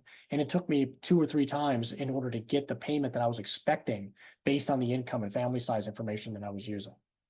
Right, so you have to math check this, right? You can't just assume that they're going to do it correctly, right? And most of the time, the errors are not in your favor, right? Meaning the payment amounts come back higher rather than lower, right? If they keep coming back lower, enjoy it, right? But most of the time, the error is higher, right? In which case you have to spend some time trying to get it corrected.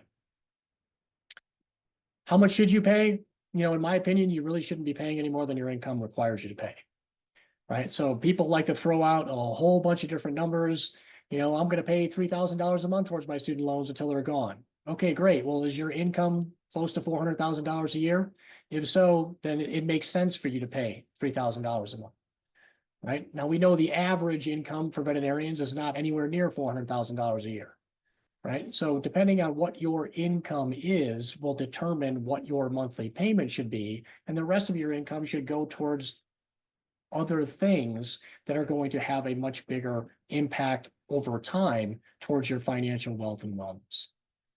Right, so don't kill yourself trying to hit some magic number if that magic number isn't corresponding with your income.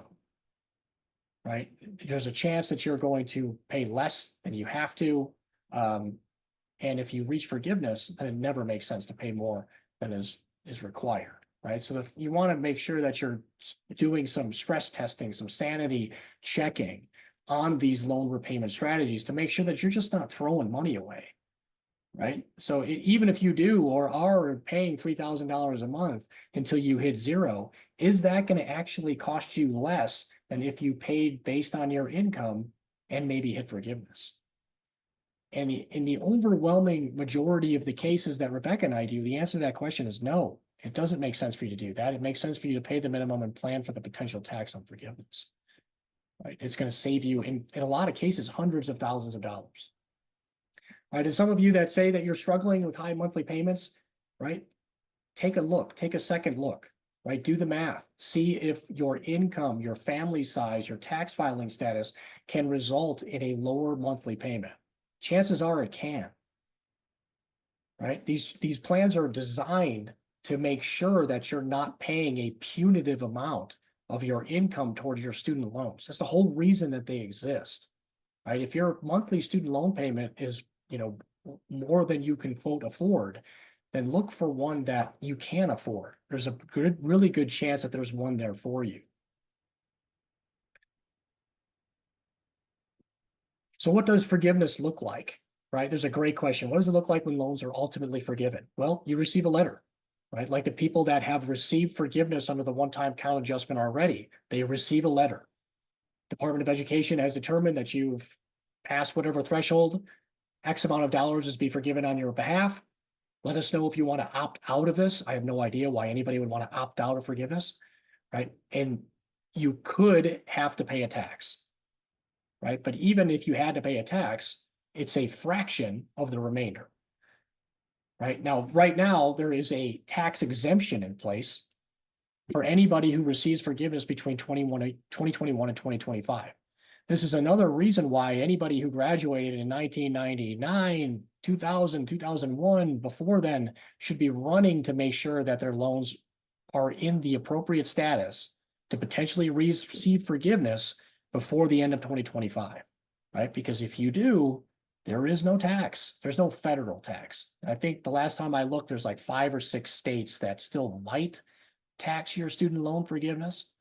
But if you live in one of those states, you're gonna want to check with an accountant anyway when you file your taxes that year to see if there would be any state implications. But chances are there are not going to be any tax implications, right? Unless you live in one of those handful of states that are still taxing student loan cancellation at the state tax rate.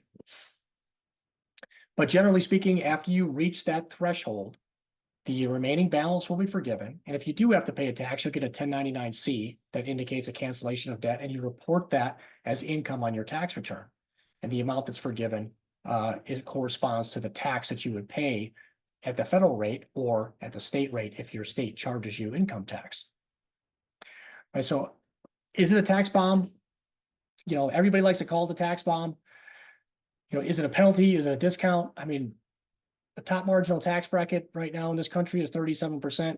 If I got a 63% discount on something, I would consider that a discount, right? I don't,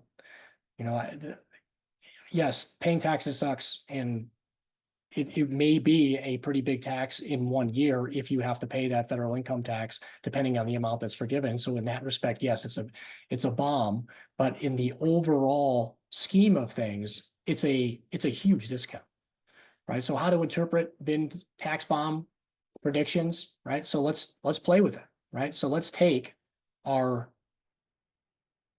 student loans and send them to the simulator. Right now, this is a person that we determine should be consolidating and switching their loans out of income-based repayment before the end of this year. Right, we are looking to see if they potentially had some gaps in their borrowing, to see if they might have some extra forgiveness time to be had. I'm actually not seeing a gap there. So I'm just going to assume that they have 7-8 years of forgiveness qualifying time, but I am going to assume that they're going to consolidate, right? So we want to make sure that this unpaid interest gets capitalized when we run that simulation. Right? So I'm going to send this information over to the loan repayment simulator. It's going to bring over that summary of information. And here's where we're seeing a lot of mistakes being made when people run their simulations and are like, why do you keep saying that SAVE is so beneficial? When I run my simulation, it doesn't look that great to me, right? And it's for a number of reasons, and most of them have to do with the inputs up here, right? So unfortunately, we're not able to automatically fill in everything, right? Some of these we do need you to fill in on your own. So repayment plan, I'm going to choose this one because I know I need to consolidate before the end of the year. What that's going to do is force this unpaid interest to get added to the principal when it runs the simulations. The average interest rate, when I consolidate, the rate gets rounded up to the nearest 1/8 of 1%. Right? So in this case, it's going to stay at 6, but after I'm in repayment, I can sign up for auto pay to cover the minimum monthly payment, which will give me a 0.25% interest rate reduction. So I'm going to knock this down to 5.75%.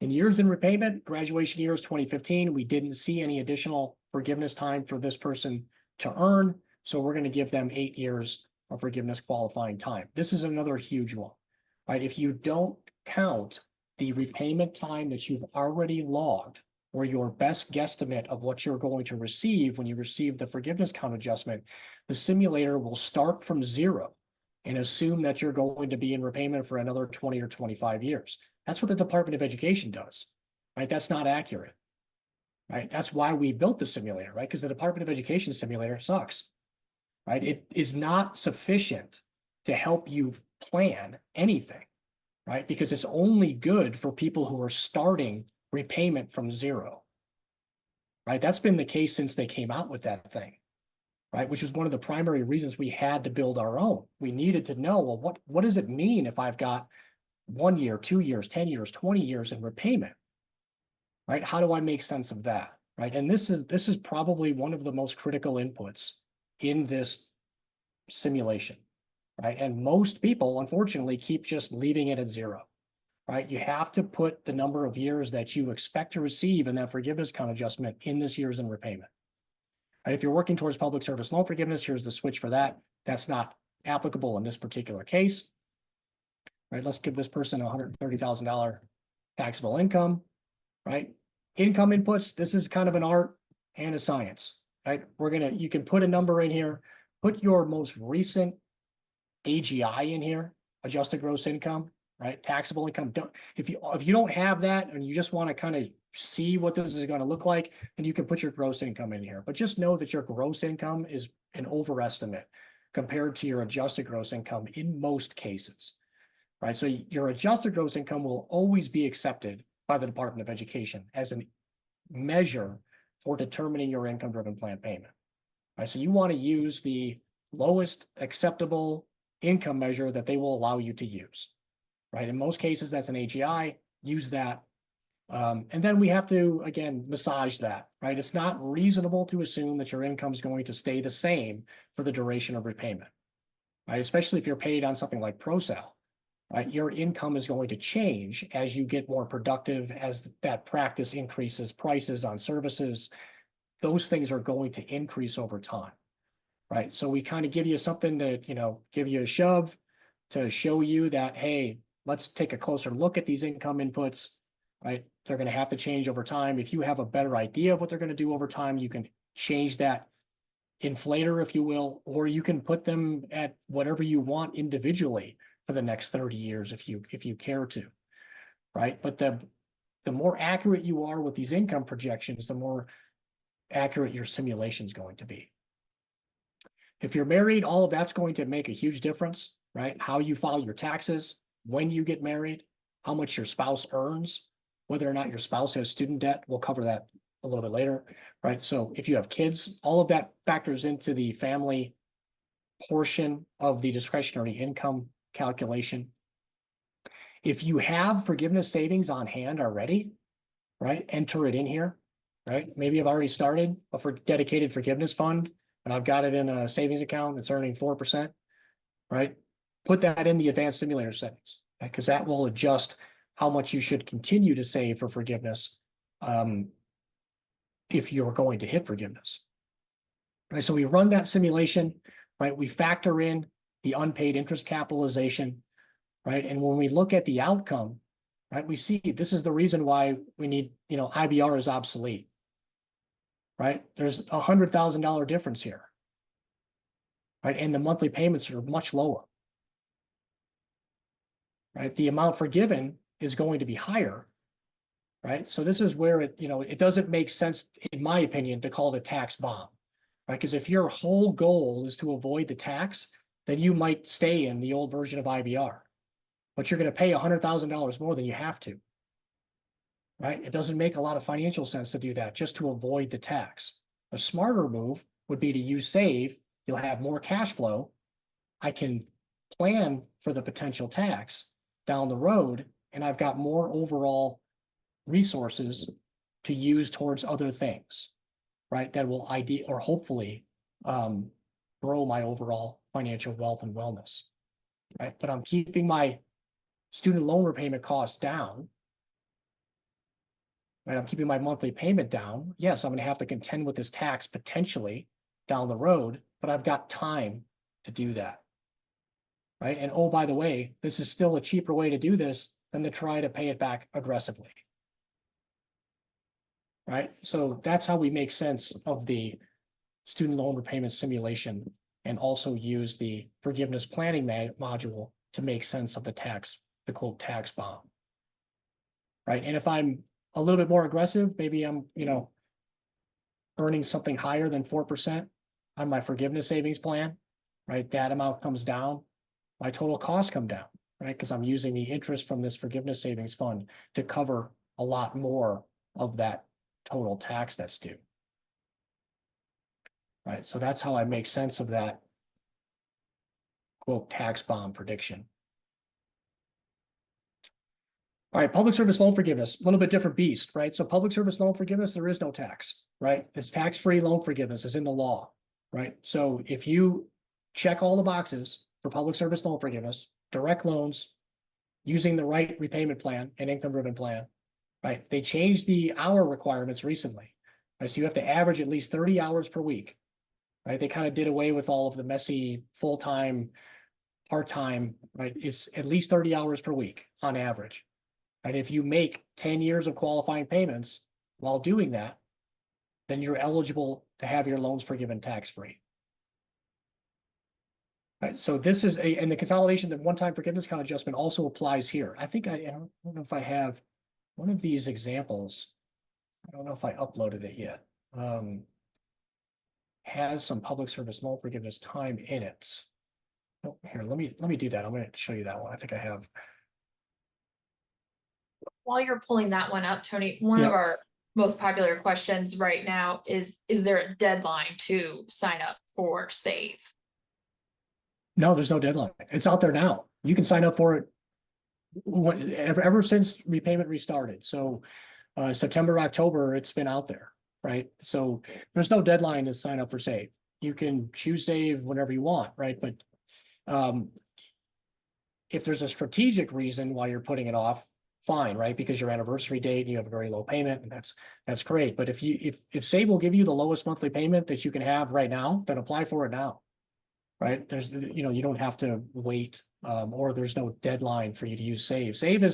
SAVE was a major change, right? Kind of, and this provides a little historical, or it requires a little bit of a historical context, but we didn't always have pay as you earn. We didn't always have revised pay as you earn. Those were major changes, add-ons over time, right? This was another one of those major changes, but instead of being an add-on, we updated repay, and then we're also losing pay as you earn. So yeah, SAVE is on the books, right? So you can use SAVE now, if it makes sense for you to use it right now. Can you also discuss another popular question here is there a way to see our forgiveness count time? Yeah, there's not yet, right? That's what the count adjustment is about, right? That's been lacking since the advent of income-driven repayment, right? There hasn't been a good way to track your progress. Now, we do have a counter for public service loan forgiveness, right? And that's what I'm illustrating here, right? This is that example. And if you have public service loan forgiveness time, it'll be in your file, right? And we can identify that too, right? So here we see inconsistent amounts. So I'm going to hit this public service loan forgiveness status tab, and I can see the count. Right now, I don't know exactly what the income-driven repayment account is going to look like when it's applied in 2024, but here's the model, right? They're already doing this for public service loan forgiveness, right? They're going to apply something similar to income-driven plan repayment forgiveness, right, in 2024. That's what the one-time count adjustment is all about. Hey, we recognize this has been a pretty big flaw.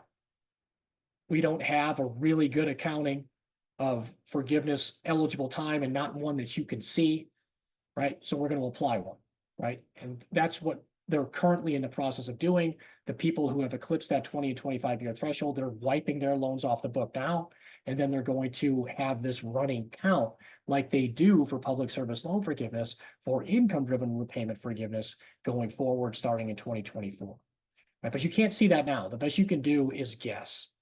Right? So we use our graduation year, we use our loan history, we look for breaks to see if we had some repayment time, right, on the loans that still have a balance.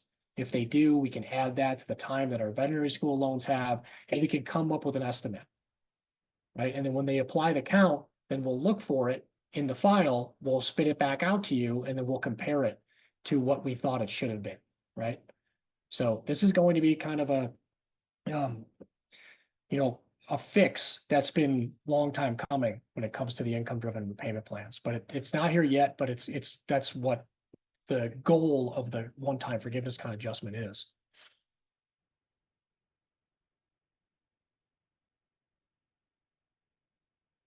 All right, I think so. That was what I wanted to illustrate here. So if you have got public service loan forgiveness time, and we're talking about public service loan forgiveness, how do I know where I am there? I can look at that. Right. And if I see inconsistent amounts, so that was the other thing I wanted to highlight here. This is another trigger, right? Consolidate, right? If you can't get them to apply the same amount of public service loan forgiveness time, 27 months across all of these loans, then consolidate, right? Because that will force it to apply the highest number to the new consolidation loan when you consolidate and then resubmit the public service loan forgiveness employment certification form, right? You generally, and again, this happens for a variety of reasons, right? But we do see this kind of messiness, right? This just helps to illustrate it, right? I've got loans with a differing amount of forgiveness eligible time, right? The one-time forgiveness count adjustment is made to handle that. Even though all of these loans are direct loans already, some of them are consolidated, other ones are not, right? So I would highly consider a consolidation in this case, so I could get the maximum amount of public service loan forgiveness time applied to the new consolidation loan, particularly if I'm continuing to work in this nonprofit, right? If I see public service loan forgiveness in my future, I want to have that maximum count that I can possibly have so I can have my loans forgiven tax-free as soon as possible. Right, so this just helps to kind of illustrate that. You never know where your career can take you, right? A lot of times we end up starting in a private practice, end up at a nonprofit, right?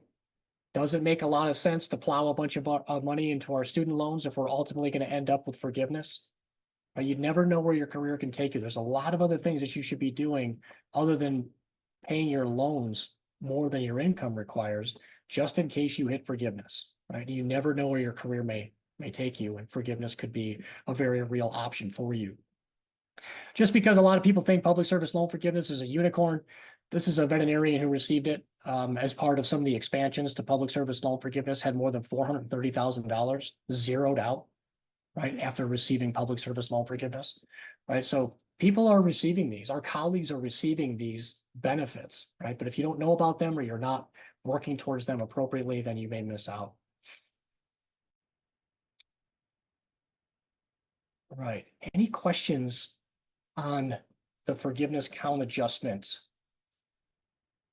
And we'll briefly touch on some of the differentiating repayment plan stuff, but I know we're a good chunk of time into this already. And again, I really wanted to focus on the one-time count adjustment because that's the one that's, ding, ding, ding here, right? I mean, we're knocking on the door of the holidays and time off and busy, crazy family stuff coming up, right? I mean, you're really, really, really at the 0 hour here, right? So are there any questions on specifically on consolidation or, things that are not quite clear when you're looking at your loans based on what we covered that we can help maybe clear up here as it pertains to the count adjustment, right? Because again, missing out on that one is a big freaking deal, right? The BFD here, right? So whether or not your loans are in save now or maybe 5 months from now, not nearly as big a deal as if you miss an opportunity here to increase your forgiveness time or even receive forgiveness. Tony will be very sad and very stressed Very if he has sad. to tell you I'm gonna be on very January sad, right? 1st, and don't make Yeah. Tony sad and stressed. Very sad. And this, I like every time I completely underestimated the number of you who Yeah.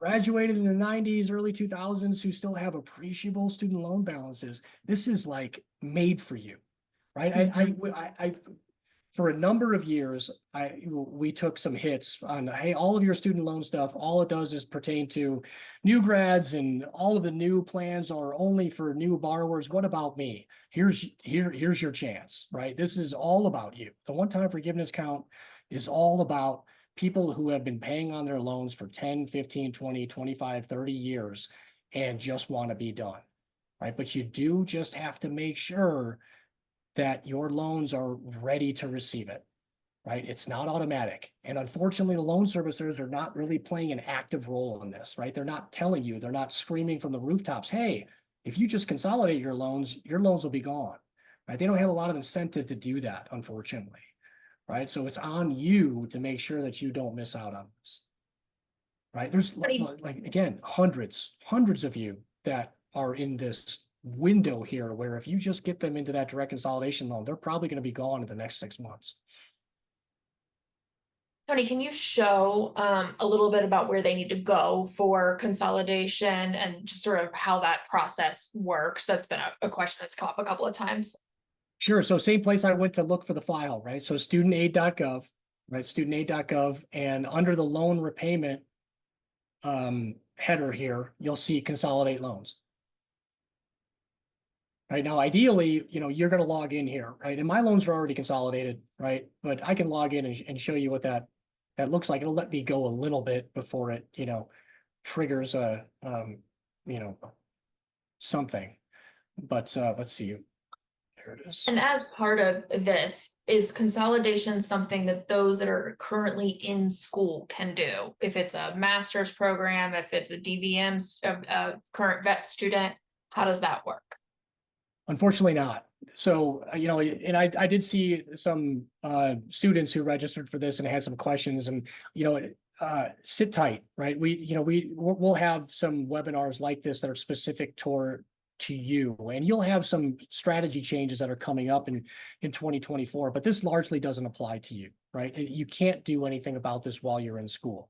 It's because of that in-school deferment, right? You can't consolidate your loans. You can't really force them into repayment while you're actively in school and still borrowing, right? So unfortunately, you're not going to be able to benefit from this one-time count adjustment, but there are some changes coming up next July that can still help you to get some additional forgiveness time if you've got some older loans, right? It's not going to be as beneficial as the one-time count adjustment, but it'll be helpful, right? But that's not, that's something we'll be talking about for the new grad playbook for the 2024 graduating class, right?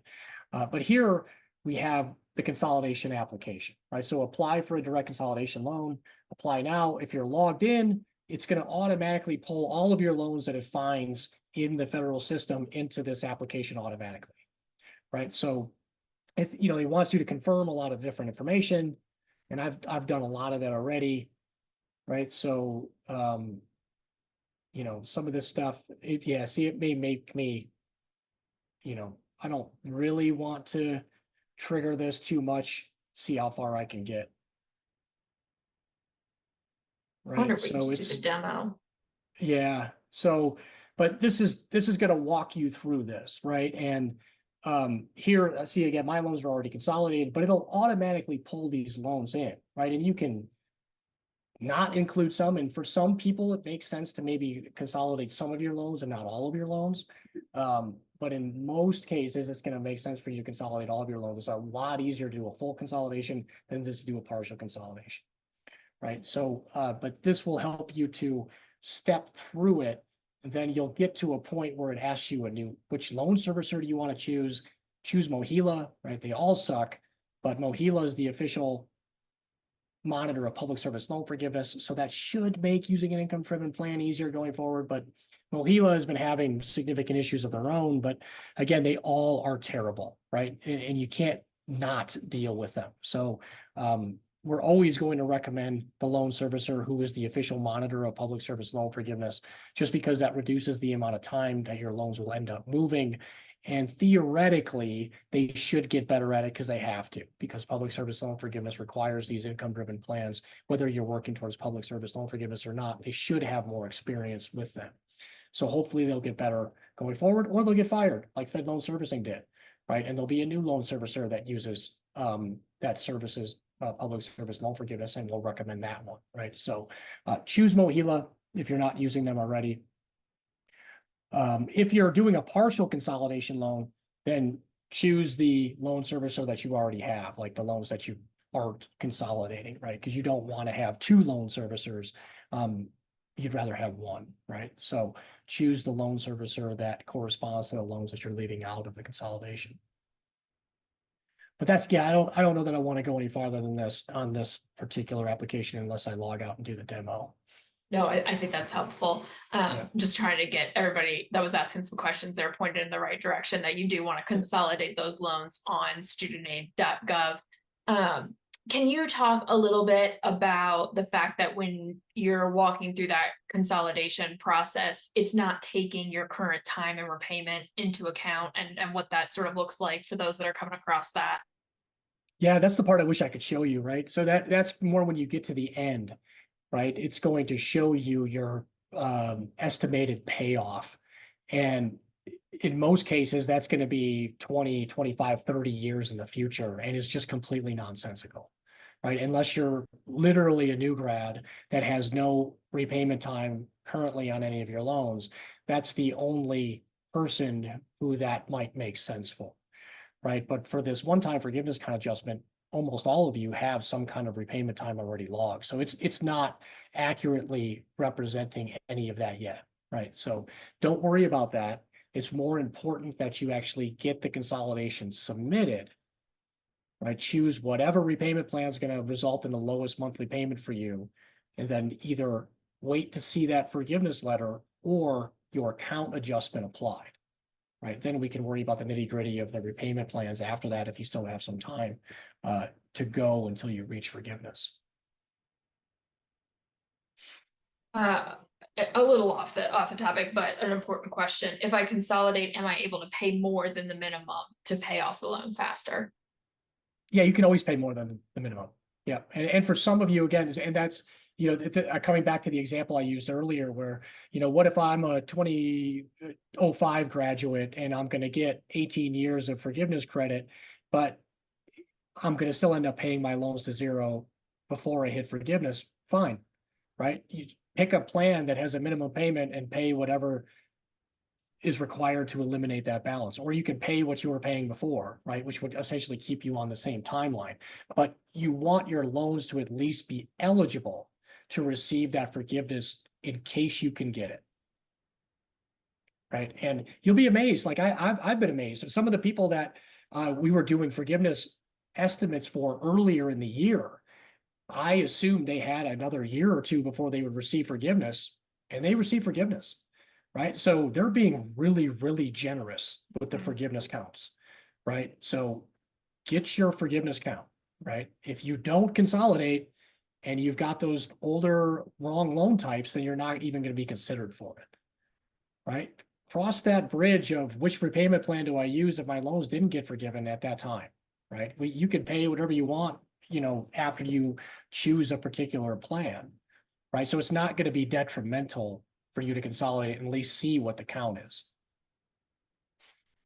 One of the questions that's coming up here in a couple of different versions is for those that are doing a physical exam using the My Student Loans tool, and they're seeing that they have multiple different direct loan types, but those are not consolidation loans. Can you review some of the benefits of when you should still consolidate, even though you have all direct loans currently?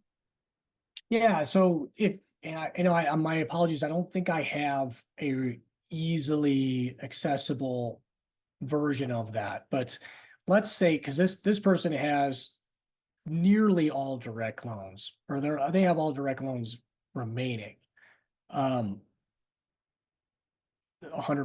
of their loans are direct loans here, and they graduated in 2016, right? If I saw, and I'm on the loan groups tab, right? If you hit the loan groups tab and you see direct loans represents 100% of your portfolio, right? And your loans are all from 2016 to 2012, right? If this was the extent of this person's portfolio, right, then you don't have any additional forgiveness time to receive, right? You're going to have, all of these loans are going to have the same amount of forgiveness time corresponding to your graduation year and when you entered repayment after you graduated, in this case, 2016, right? If you don't have anything to gain by consolidating, then you don't have to consolidate, right? So if this person's had all direct loans and they were only from veterinary school, right, then there's really no reason for me to consolidate, right? But those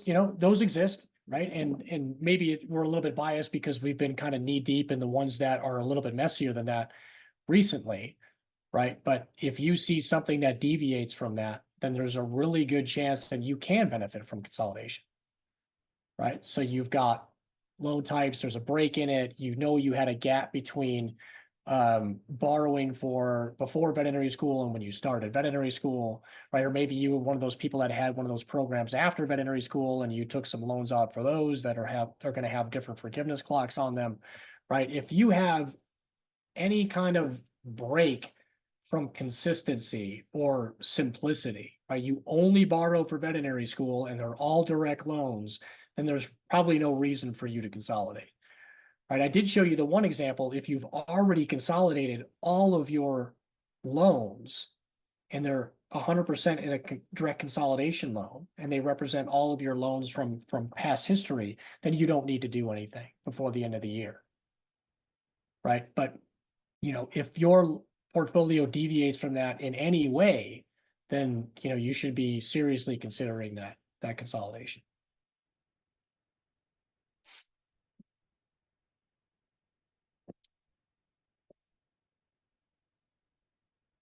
No, your loans don't, I see a question Gina asked in there. Do your loans need to be in an income-driven plan to be eligible for the one-time adjustment? No, they just need to be the right loan type, right? Again, the one-time count adjustment doesn't care what repayment plans you've been using, right? They're even going to count some of that deferment and forbearance time, just not in school time, right? They're going to count some of that on and off time. That is the reason why people are in repayment forever. Right? So that they're going to count that as repayment time, which will then be credited as forgiveness eligible. Right? The income driven plans are not going to be required again until you see your count and you have forgiveness time remaining. Right now, but for some of you, the income driven plans, or most of you, the income driven plans are going to be the lowest monthly payment you can get right now. Right? So use them. Right, but using an income-driven plan is not a requirement to receive the one-time count adjustment. For those that are seeing that they have a FFEL consolidation loan, can you talk about the difference between that and direct consolidation loans? Yeah, that was one of the examples we looked at earlier, right? So those FFEL consolidation loans, yes, you can have a FFEL consolidation loan, but they're not the consolidation loans you want, right? You want to get that into a direct consolidation loan, right? If you're seeing a FFEL consolidation loan, like we are in this particular one, that represents 100% of that balance, then consolidate it before the end of the year, right? Consolidate it into a direct consolidation loan. There's a lot of these out there, right? And they're more prevalent for those folks who graduated early on, right? Because the FFEL program was the predecessor to the direct loan program. Right. So the only people who have these FFEL program loans remaining are those that borrowed in those, 10, 15 years ago and more timeframes, right? And they're trying to move past that, but they can't. They can't eliminate those loan contracts, right, until those loans are gone. Right. And consolidating it was one way to get rid of them. Right. And there's highly incentivizing you to do so right now with that forgiveness count adjustment.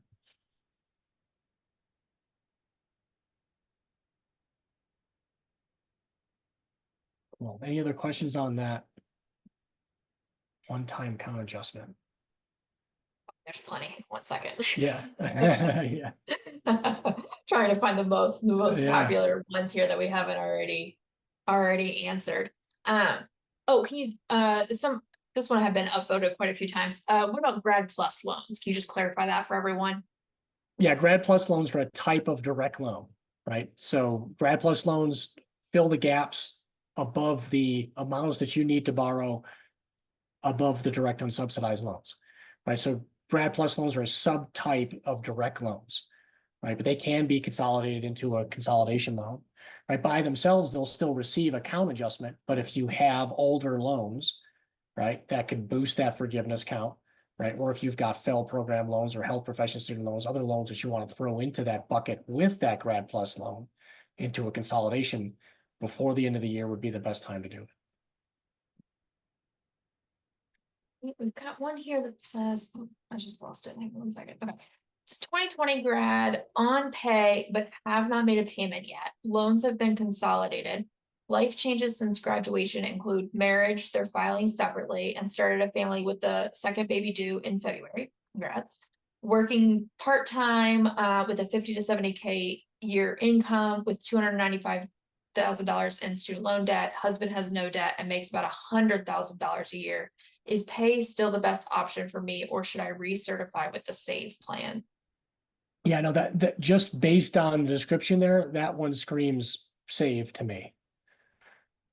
Right now, I don't know what I don't know is if you're in the pickle, right? A 2020 grad is kind of tough to know. It's not a slam dunk.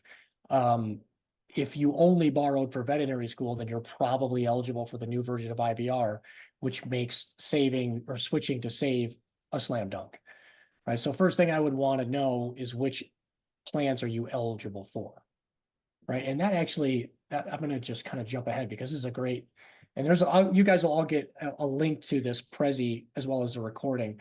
And there's going to be a lot of slides that we're not going to get into. But in terms of strategies, right? Just on the, quick kind of algorithm, this particular person's debt to income ratio is greater than 1, right? So I'm going to start there. And then this is how we work through this, right? Which plans are you eligible for, right? Are you eligible for the new version of IBR? Get your butt into save, right? And particularly if your income has decreased because you're taking some time off as you're building your family, right? And because you have that separate tax return on file, it sounds like you filed your most recent tax return separately from your spouse, you'll be able to use only your income. And if your income is between 50 and 70,000 with a family size of 3, your payment's going to be nearly 0, right? And so save is going to be hugely beneficial.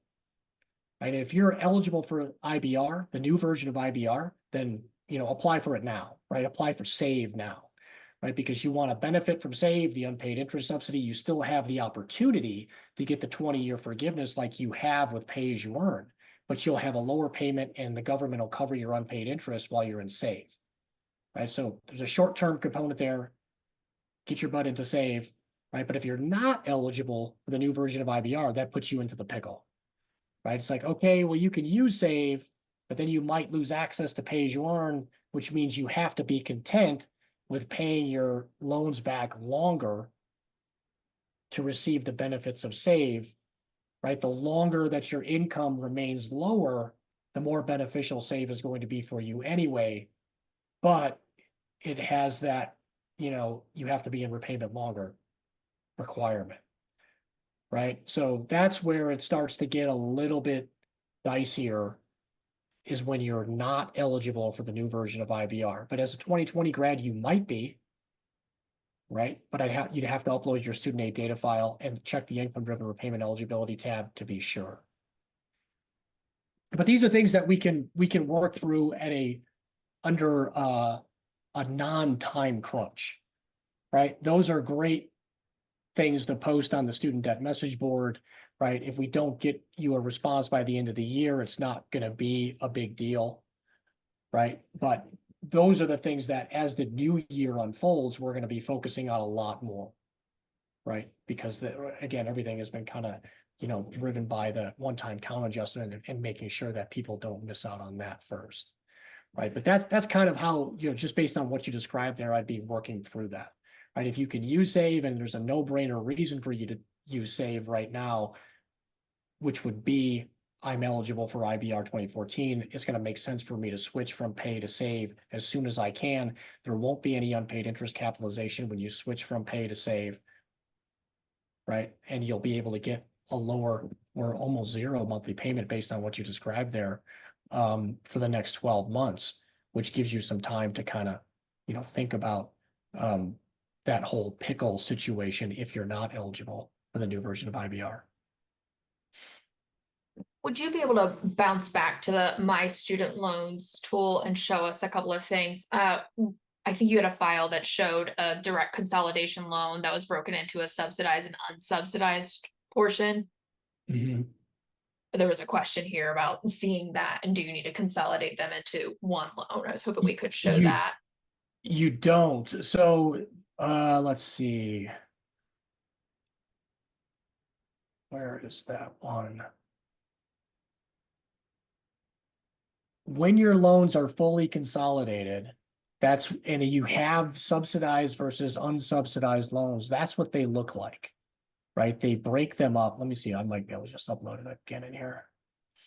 They break them up into those subsidized and unsubsidized components, because when you, or if you ever needed to defer those loans in the future, they treat them differently, subsidized versus unsubsidized. So that's why they keep them in their own separate categories. But those are essentially the same loan. They're just broken into 2 different components. So you don't have to consolidate those again. They may not even let you. If you're only consolidating 2 direct consolidation loans, they may not even let you do that. Let's see. So yeah, here. So this illustrates that. And this is really common, right? Especially if you have loans from undergrad where subsidized loans were are a thing, or if you attended veterinary school before 2012, subsidized loans for grad school were a thing. They're not a thing anymore. Right. So we see plenty of new grad portfolios where the only consolidation loan is a direct consolidated unsubsidized loan because that's all they have. Right. Grad plus loans are unsubsidized. So if you consolidate grad plus loans with other loans, they'll get thrown into this unsubsidized category. Right. But if you have any subsidized historical loans, they will separate them out into a separate subcategory. But that's okay. This is still considered to be fully consolidated.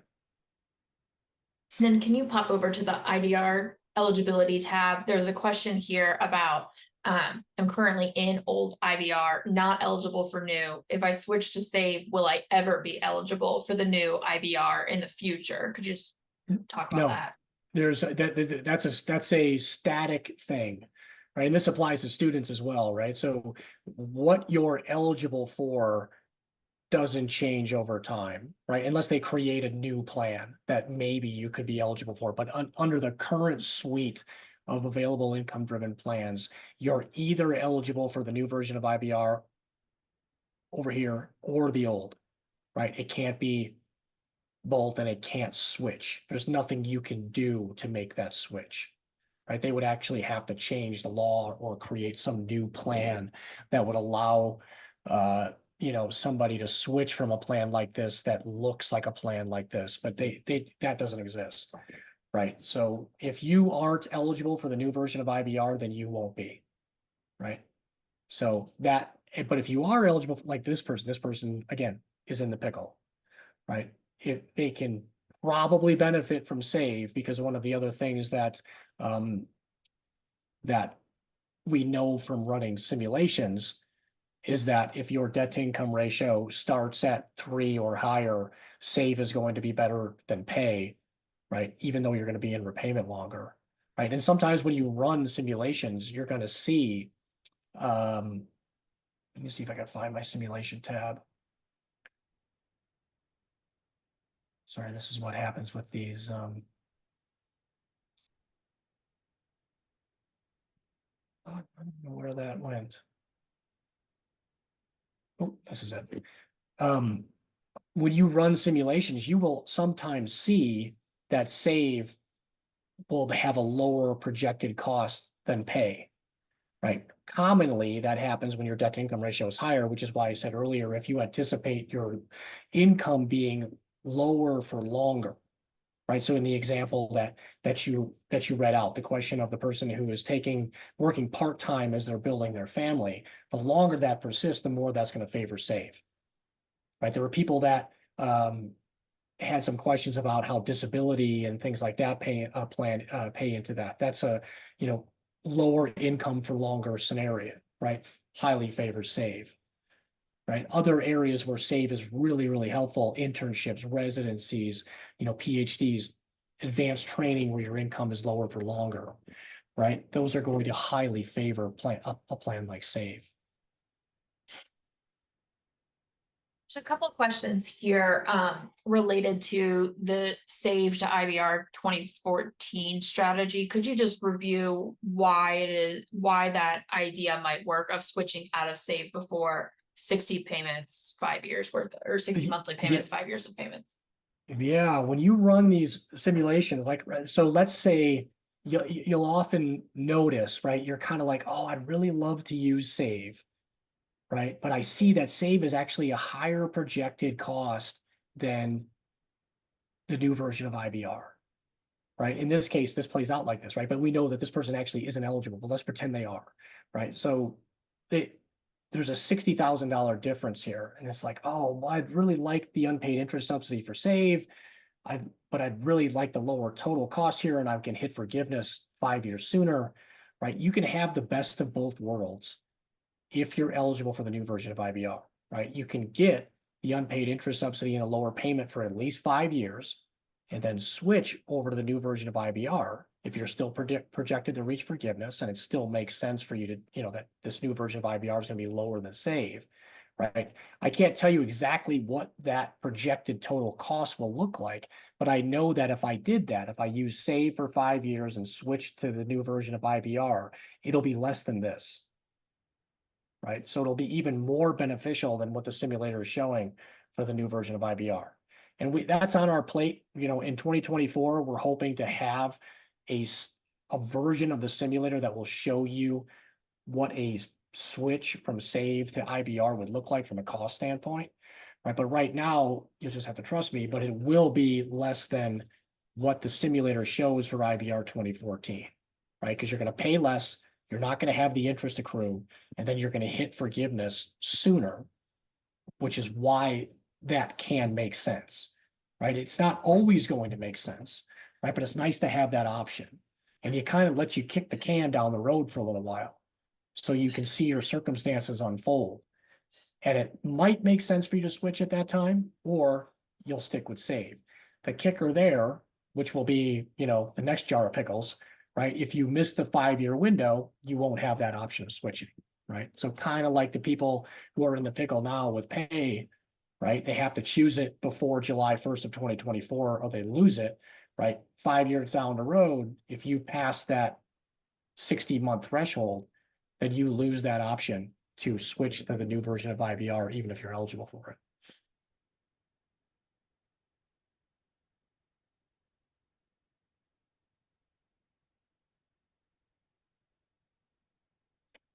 There's been a couple of questions about paying off unpaid interest before consolidating loans.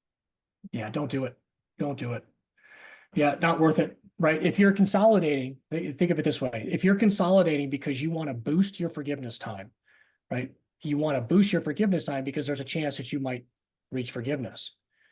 If you are going to reach forgiveness, it never makes sense for you to pay more than you have to, which includes trying to pay unpaid interest off just to avoid the capitalization, right? It doesn't make sense, right? You're just going to end up voluntarily paying more than you have to if you end up reaching forgiveness, right? So forgiveness is a good thing, right? I know there's a lot of people that, you know, they just can't stand interest or they can't stand taxes. And, you know, some of these things are just the facts of life. If you have loans, interest is a thing, right? If you live in this country, you pay taxes, right?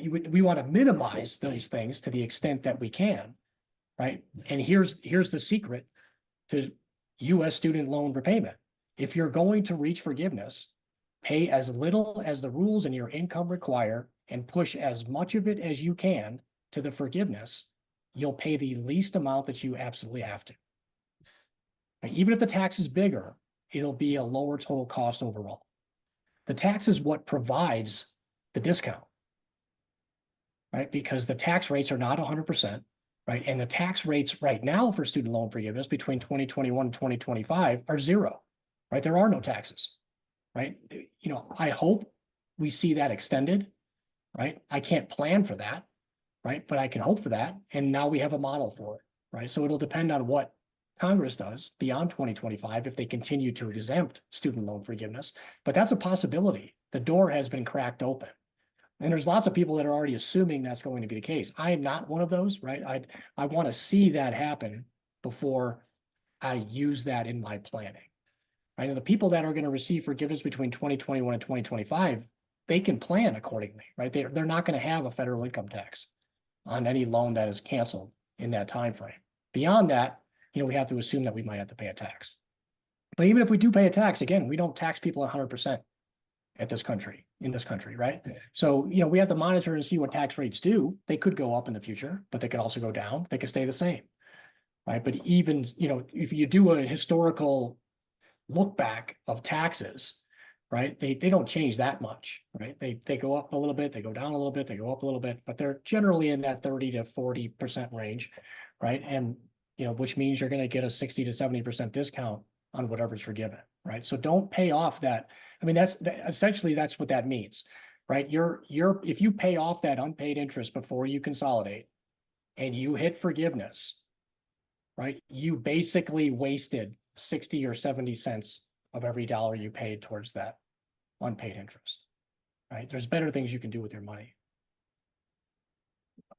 Can you talk a little bit about how long consolidation is taking for those that may have already submitted their consolidation application, or for those that are, looking to do so before the end of the year?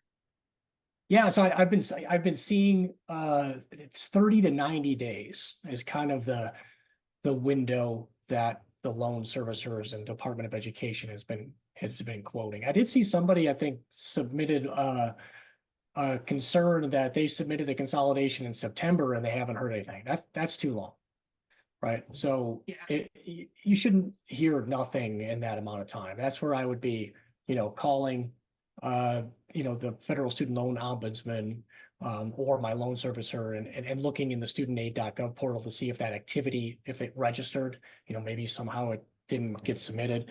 I want to see some evidence that it's still in process. I'm not going to sit on that for that long. Tony, we've got more questions. We still have so many people here. Thank you all so much. So I wanted to kind of give us a moment to check in and see, how we're feeling. Do we want to keep going on questions? Yeah, I would. At this point, I would just kind of keep going on the questions, and I'll leave a few of these slides up here if it pertains to a particular question. But again, I always put way too much content in these presentations, and you guys can click through that at a later time. But that's kind of I got through the section I was really hoping to get through with the one-time count adjustment and the repayment strategy stuff and which plans to choose going forward. We definitely have more time to talk about that sort of thing, right? So we could certainly introduce that and talk about it. But if I wouldn't worry too much about that stuff tonight, right? Again, this is really more about making sure you don't miss that deadline to consolidate if it can benefit you. And then starting to just kind of talk about how we're thinking about these new repayment strategies. And there's a lot of information in here that supports that. But really, before it used to be all about the debt to income ratio. And now we have to start talking about, well, how much forgiveness time do you have, right? Which plans are you eligible for? Because that's going to really, specify the strategy further. And that's what those other slides that I was going through earlier were all about. So yeah, I would say let's kind of keep going on the questions and see how many of those we can get through before we start seeing a lot more people drop off. All right, awesome. For those that have done the payment calculation and double checked what their loan servicer is saying, can you talk a little bit about what they should do if they're noticing a discrepancy there? Yeah, so if the discrepancy is higher, again, if it's higher than you expect, then I would call the loan servicer, right? And bring your helmet and your patience because it's going to be brutal.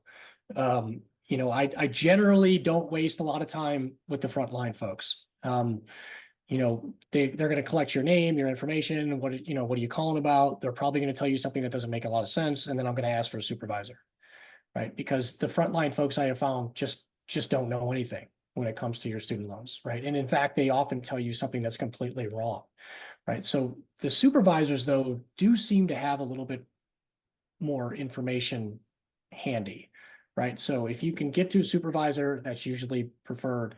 And if you're getting nowhere with them, that's where I go to the Federal Student Loan Ombudsman.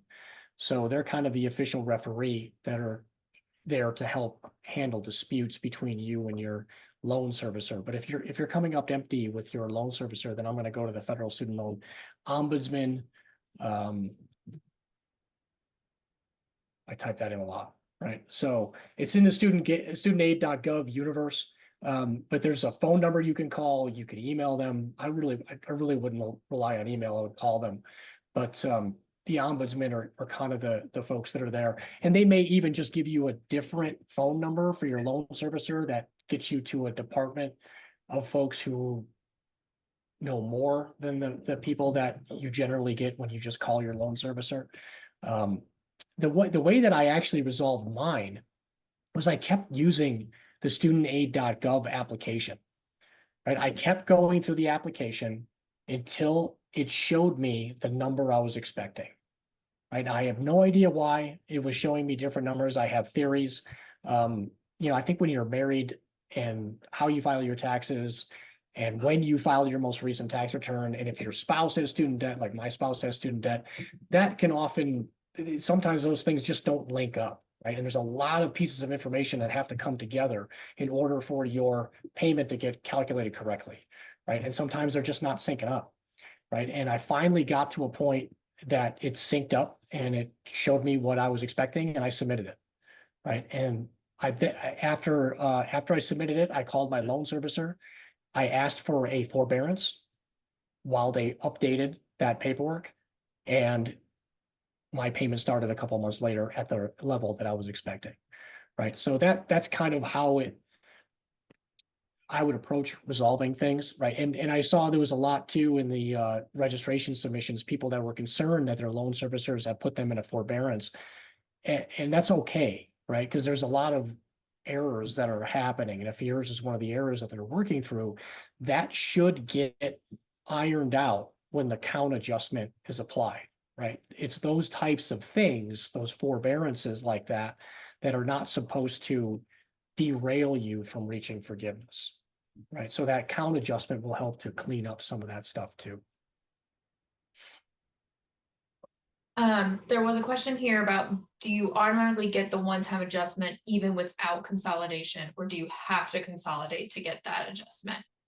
Yeah, you don't have to consolidate, right? You have to have federally held loans, right? So all of your loans, when you upload them, all of them have to have that Department of Ed ahead of the loan servicer name, right? If they have that ahead of the name, then they will automatically receive a count adjustment, right? But if you want to receive the maximum count adjustment, sometimes, oftentimes, the consolidation will be what helps you get there, right? Because the count adjustment is going to happen for all federally held loans that remain after this 2023 period, right? Now, how much count you receive, you can control with the consolidation, right? What you want to try to avoid is having multiple loans with multiple counts,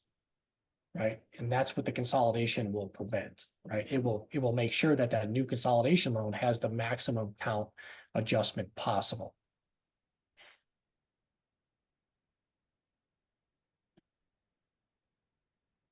Let's see, I haven't looked at this one yet. January 2023 grad. Will consolidation be beneficial if you only owe grad loans from 2019 to 23, but have an old undergrad student loan in 2013 that was already paid off? Will it help me reach forgiveness sooner? No, so those loans that have already been paid off will not add any forgiveness time. If you still had that loan and it wasn't paid off, then it would make sense. But as a new grad who graduated, let's see, you said January 2023, so your grace period is over. So yeah, so there probably is not a reason for you to consolidate at this point. See, I have direct Stafford unsubsidized direct grad plus loans, which are both listed under direct loans. Would it be beneficial to consolidate those? Yeah, that's where you kind of need a little more information, right? Is there a break in the borrowing, right, where you may have some additional repayment time? Which repayment plan are you using currently? Right, if it's IBR 2009, I'm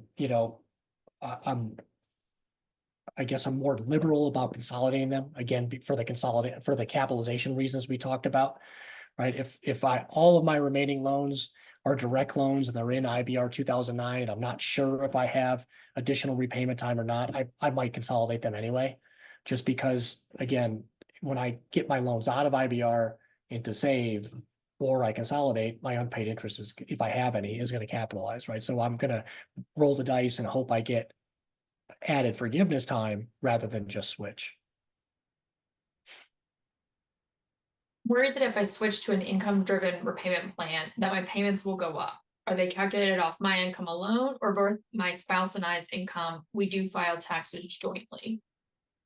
If you file your taxes jointly, then it will require both of your incomes, right? Now that might be a recently filed tax return, AGI, which on a joint tax return represents both of your taxable incomes.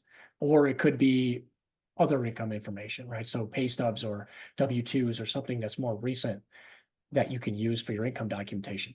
Now, as we talked about before, you don't necessarily have to apply for an income-driven plan now, right? If you're one of those folks who are consolidating older fells and you have a really favorable payment because it's a 30-year graduated plan, right? You can consolidate your loans and choose another 30-year plan in the short term, right? Because any repayment plan counts towards forgiveness until the count is applied, right? And if you do that, you're probably going to get a lower payment than you even have now, right? And that's fine until the count adjustment is applied, right? And at that point, when you see that number, right, if you didn't receive the forgiveness letter and you still have some time until you reach forgiveness, we can crunch the numbers to see if there is a income-driven plan that will help you reach forgiveness, or you can not pursue forgiveness and just continue making payments until you hit zero on your loans. Right? So if you're worried about the income-driven plan being a higher payment than you have now during the consolidation, then choose a plan that won't have a higher payment. Right? You can do that in the short term here and then reevaluate once that count adjustment is applied. We have somebody that's in IBR 2009 and their upcoming recertification deadline is July 2024. They last recertified in 2019, and of course their income has increased since. They made payments during the COVID forbearance for their mortgage refinance. They missed the August deadline to request a refund of those payments, and Nelnet denied that request. They filed a claim with studentaid.gov. Any updates on that? And then the second part of that is that they believe that all of their loans had entered repayment in the same year, so shouldn't need to wait on that claim resolution. Consolidate now before the end of the year and then wait to enroll and save in July 2024.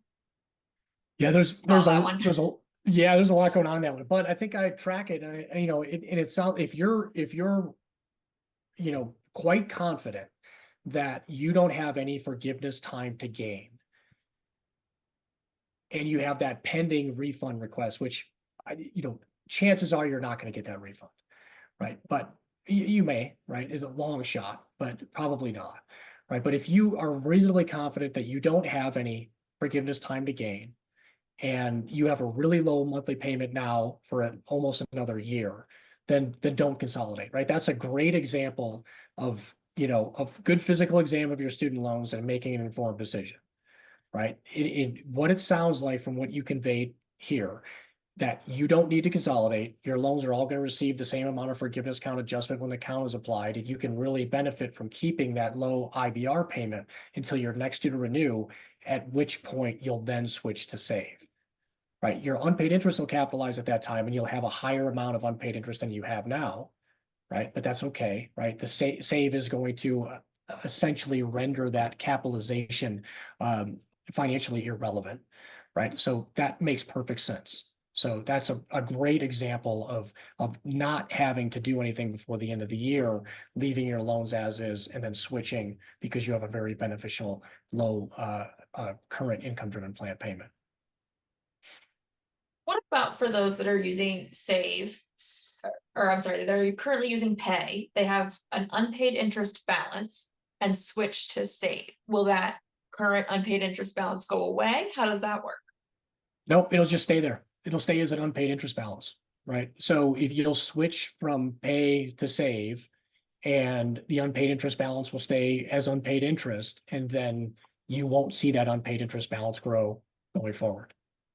Right. And that is one of the unsung benefits of federal student loans is the unpaid interest. A lot of people look at it as a curse, right? Because it makes your balance go up. And it can get added to your principal, and it used to a lot more than it does now, thankfully.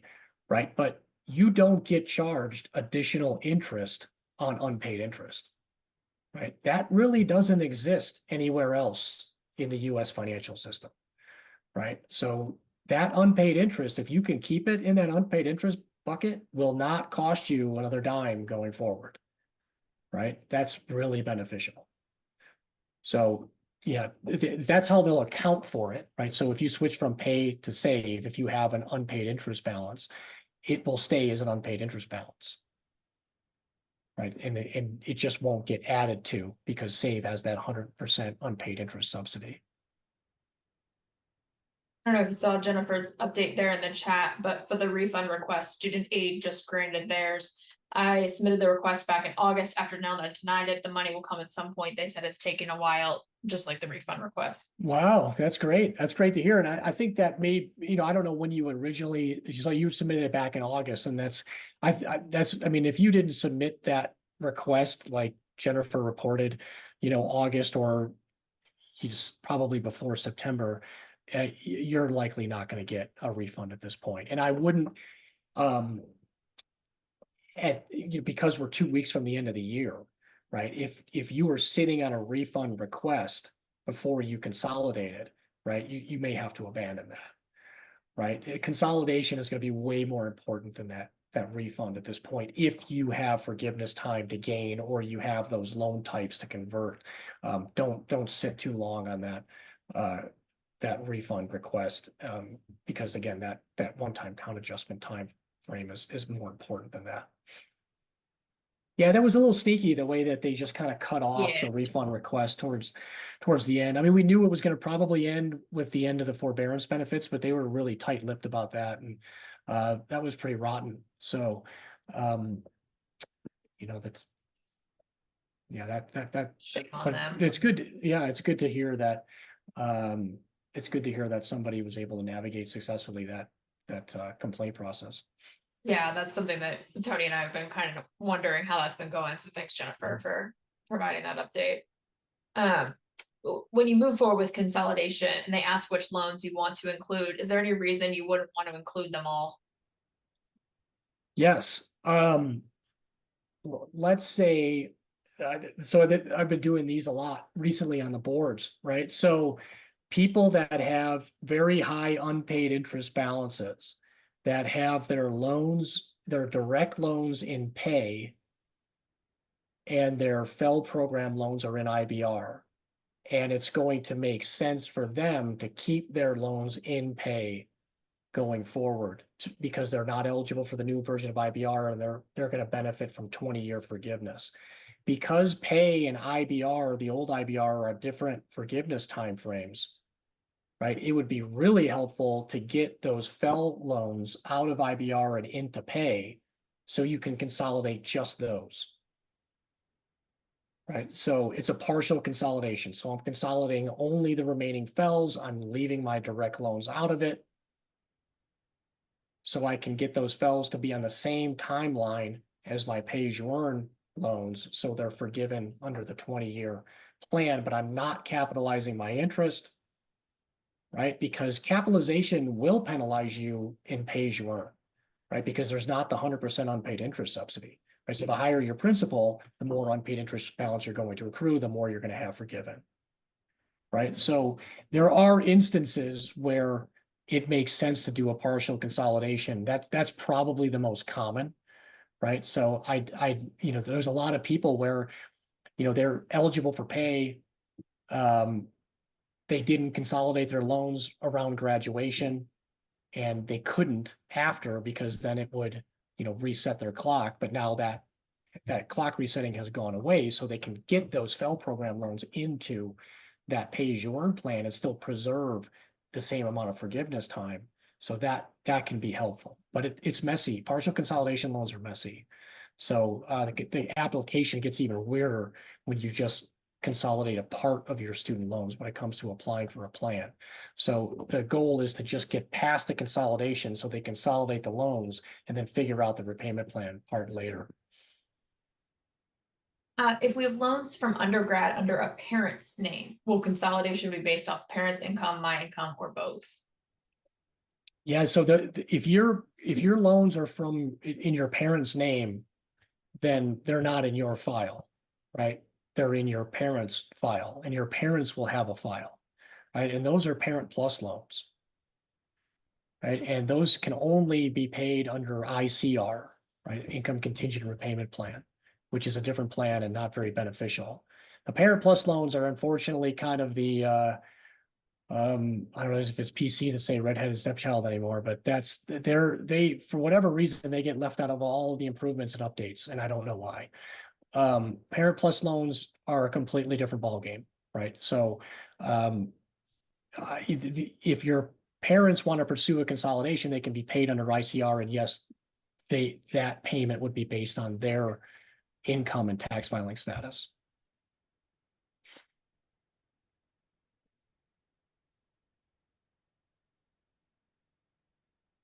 Oops.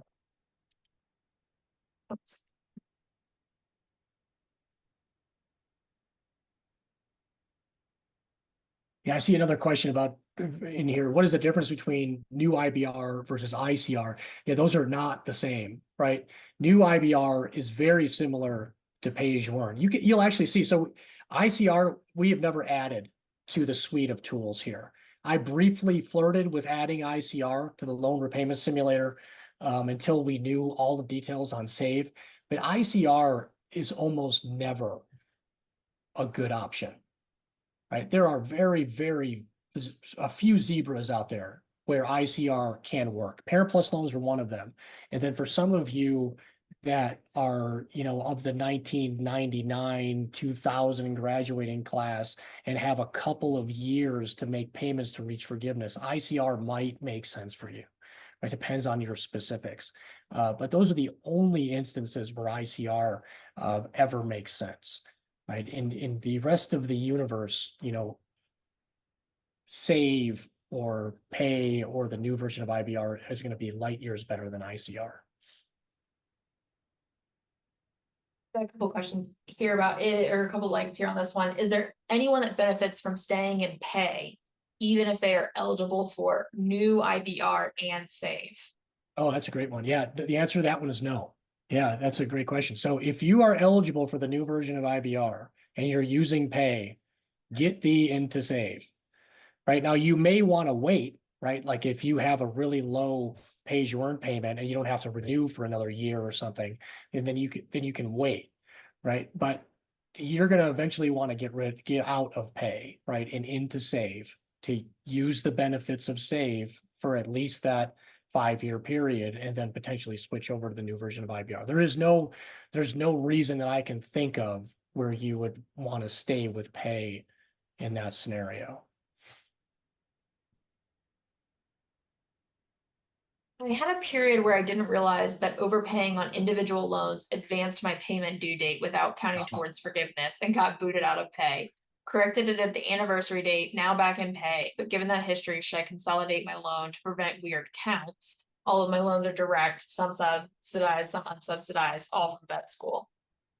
Yeah, thanks for bringing the pay ahead feature up. Yeah, so that's a no, you don't need to consolidate just for that, right? So again, the count adjustment is going to count any periods that your loans were in repayment as forgiveness eligible, right? So that's another illustration of why they're doing the forgiveness count adjustment, is because of that stupid pay ahead feature and how it used to work, right? Where you could end up paid ahead on your loans and it wouldn't count towards forgiveness and it would screw up your anniversary date. All of that will be corrected under the count adjustment, right? Because your loans were technically in repayment status during that time. You will receive forgiveness credit for that, regardless of that pay ahead status. So yeah, but it's a good learning lesson for everybody else.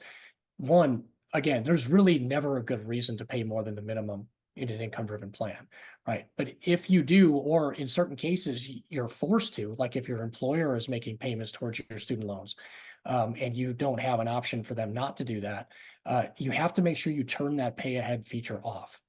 Right? You could do that. In most cases, all of the loan servicers will let you do that in their portal. There's a way for how you handle extra payments, and essentially one of them will help you turn the pay ahead feature off, and you have to do that, because otherwise you can experience those same sorts of things that were reported, where it screws with your qualifying payments and your income driven renewal dates, and they've made some attempts to fix that, but it's still not perfect. So again, first rule, don't make extra payments if you can avoid it. But if you can't avoid it, like in the case of employer payments made to your student loans, then make sure you turn that pay to head status off. For those that applied for consolidation, a couple months ago now and haven't heard anything, can you talk a little bit about how they should approach that, who they should contact? Say that one again. If They've already applied for consolidation. The specific Yeah. person said September 1st, and they Yeah. haven't heard anything. Yeah, so that again, that's where I would check that activity stream, right? So in your account, I would check that. Yeah, it's gonna make me log in again. But when you log into studentaid.gov, right, check the My Activity section. Right, so and see if that consolidation application is showing pending, right? That would be good news, right? You can also call and inquire about the status of that particular consolidation. But if I don't see, like in this My Activity, if I don't see direct consolidation, you can see even the one I started on accident here, just to illustrate tonight, it already put it in as a draft, right? If I don't see one in here that says submitted or pending, right, then I'm definitely, I'm going to submit another one, or I'm going to start calling and finding out what's going on here. Do I need to start a new one or not? If you only consolidate your FFEL loans, which are older, will you still get the one-time account adjustment on all of your loans? Yes. Yeah. So if you have privately held FFELs and you have some federally held direct loans, right? Your federally held direct loans are going to receive account adjustment no matter what, right? No matter what you do with them, right? Those privately held FFELs won't, right? Unless you consolidate them. So when you consolidate them and then now they're a direct loan, they will also receive a account adjustment in 2024, right? So that would be the reason to do that, right? So to get them, to maybe all be eligible for the same repayment plan and on the same forgiveness clock, right? So yeah, you will receive a account adjustment for every loan in your portfolio that's federally held, right? And the consolidation is to help make sure that certain loans get counted in that forgiveness count, or a full consolidation to make sure that the count is as high as it possibly can be. Can you talk about married couples that file separately and how that impacts family size? Yeah, so if you file separately, your spouse will not be counted in the family size. So if you are married and have 2 kids and you're applying for SAVE with a recent tax return that is filed separately, your family size will be 3 for the student loan calculation.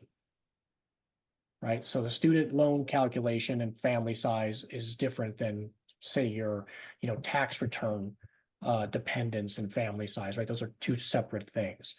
But when you file separately to exclude your spouse's income, your spouse will be excluded from that family size. That was part of the recent adjustments to the income-driven plans. My FFEL loan started in 2006, standard repayment. I still have 380,000, or I'm sorry, 38,000 left, and been working for a 501c3 nonprofit for the last 3 years. Would I still do SAVE, or do I apply for PSLF? So you can't really apply for PSLF, right? So thanks for asking that question, because it helps me kind of remind people that public service loan forgiveness is a separate benefit, right? Your loans are handled by a repayment plan, right? So a plan like SAVE, right? And then you can also receive public service loan forgiveness credit if you're meeting the employment qualifications while making that payment towards your student loans, right? So they're kind of separate. They're related, but they're separate, right? So you have to choose a repayment plan, right? And if you want to get public service loan forgiveness credit, you have to use an income-driven plan, a plan like SAVE, right? And as long as you're meeting the employment qualifications too while you're making those payments using a plan like SAVE, then you'll also be earning public service loan forgiveness credit.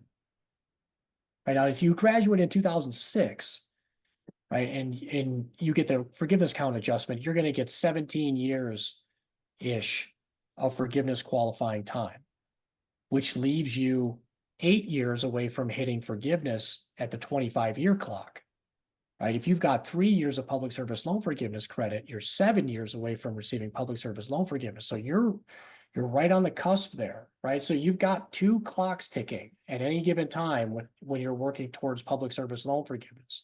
You've got the time required to reach public service loan forgiveness, but you've also got the income-driven repayment clock ticking, right? So you're really close there, right? It sounds like you could potentially hit public service loan forgiveness in 7 years, depending on what your income and family situation is, right? Or you would hit income-driven repayment forgiveness, or you'll pay the balance to zero before either of those, right? So those are 3 possible outcomes for that particular circumstance. This is a great question. Is it not recommended to have your employer pay for your student loans? Not in my mind, it's not. So, yeah, I'm not a huge fan of those employer payments, right? It's not a one size fits all. And for anybody who's going to hit forgiveness, it doesn't make sense for you to pay more than is required, right? And there's a lot of you that are going to hit forgiveness, right? So there's a lot of employer payments that don't make a lot of sense.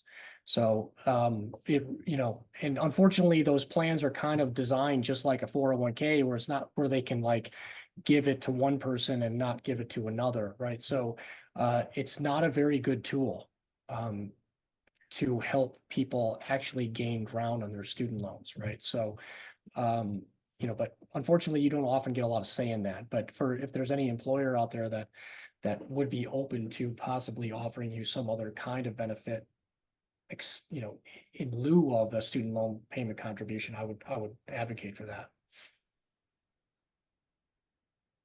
When applying to switch from pay to save, the application asks if you want to leave your loans that are in deferment/forbearance there or take them out. Does leaving the loans in deferment and forbearance matter when switching those plans?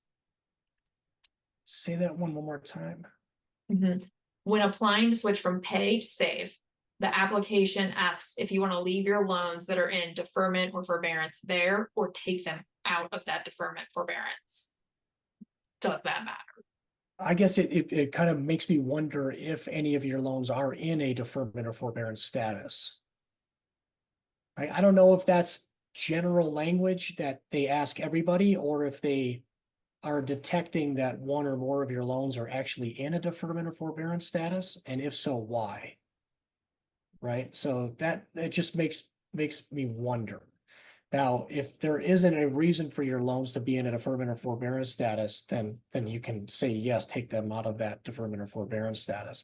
Now so it makes me wonder if you're potentially a Ross graduate in the borrower defense program, right there. So there's and then we didn't get to that on the slides, but there's a few There was real one question about that special if you use wanna. cases.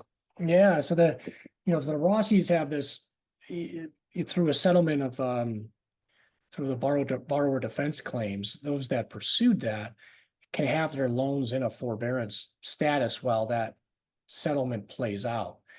And you can choose to keep your loans in that forbearance status, or you can put them into repayment. So, whether or not you should do that depends on a lot of things. So,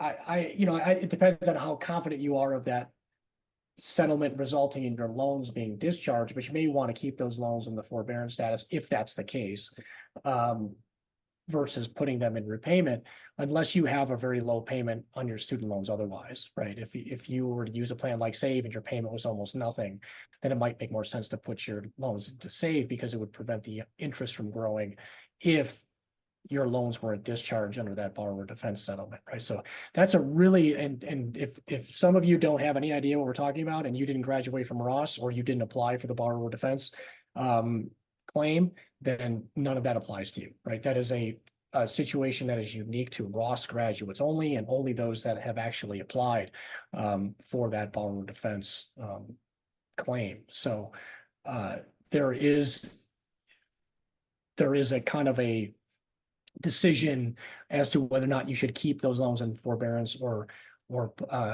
leave that or put them in repayment. And that really probably depends more on your circumstances. So those I would rather handle on the message boards than try to wade through in a kind of an open Q&A format. For that previous question about forbearance during the switching from pay to save, their loans are with Mohila, it's in a forbearance, and there's no reason listed.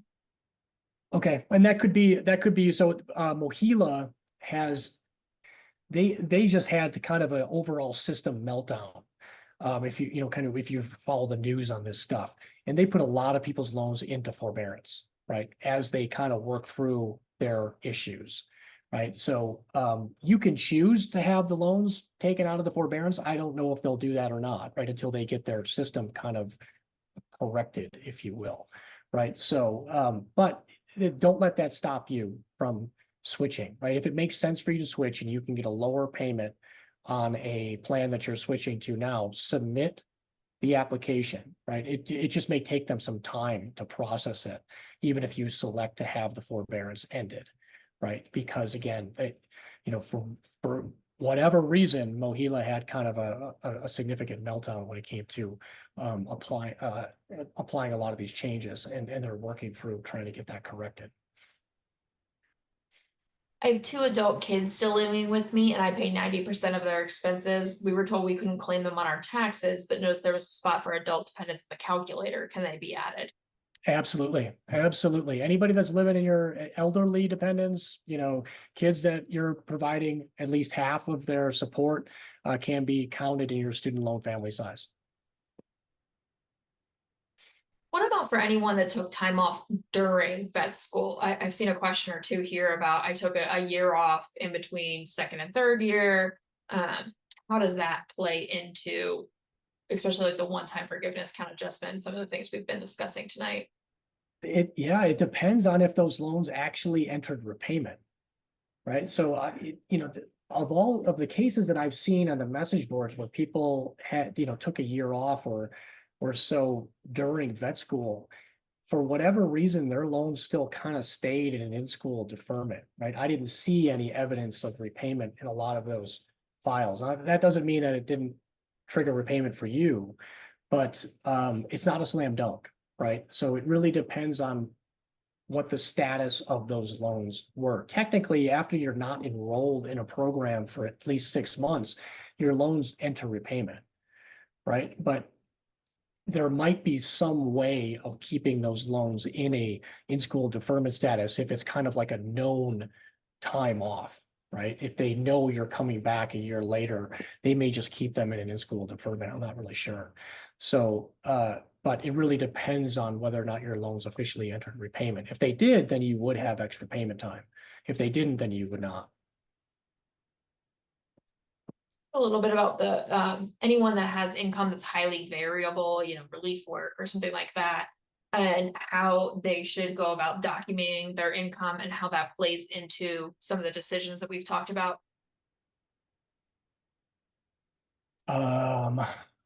Sorry, can you repeat that one? I was looking at a different one at the same time. No worries. Highly variable income. So like, let's say you're doing like relief work or you're self-employed or something like that. How does that kind of play into all of this?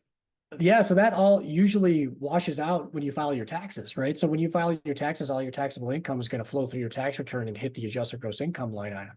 So first thing I would do is pull up my recent tax return and look at that AGI, right? And how does that, when you look at that number, does that look higher, lower, the same as what you think your income is going to be right now, right? Now, if you look at that recent tax return AGI and you're like, oh, wow, I really killed it last year, but I'm not working nearly as much this year, right? Then I'm probably not going to use that adjusted gross income. I'm going to produce some other kind of income information that's more recent that shows what I am earning, but is not as high as my recent tax return AGI.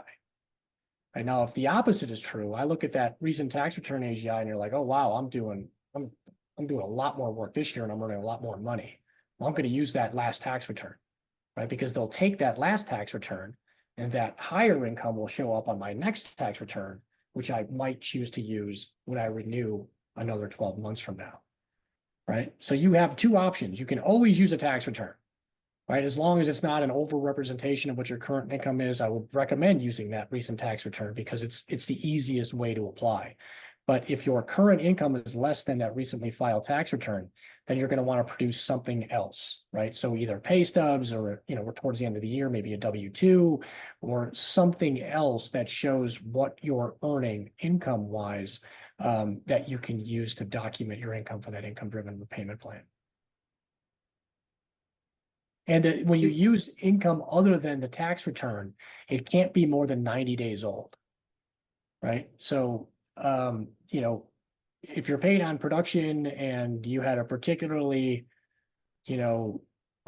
fruitful month, then you may not want to use that recent month. Maybe you want to use something that's within that 90-day period that's a more, average amount of your income, right? So you've got a little bit of wiggle room there. Did you have one you were looking at you wanted to discuss? No, I saw this one here from Carol. It says, is age calculated into the forgiveness? I'm 80 years old and still paying. I work part-time, but also get Social Security. So yeah, this is one that questions like this were questions I didn't think that we were going to have to field for quite some time, right? But the one-time forgiveness account adjustment kind of accelerated all that, right? So, people that are curious, well, I'm working now, I'm making some money, but I kind of want to retire, but I don't want to retire with my student loans. What happens? Will that prevent me? And, again, it's all based on your income, right? So if you're retired and you're earning less than you were, or you're working part-time, right? Income-driven repayment could be a huge help for you, right? So a plan like Save, if you're working part-time and receiving Social Security, that might be really helpful for you, right? And if it's been, 20 or 25 years since you graduated from veterinary school, right? Then maybe you're in line to receive that one-time forgiveness count that will push you over the threshold or get you really close to receiving forgiveness.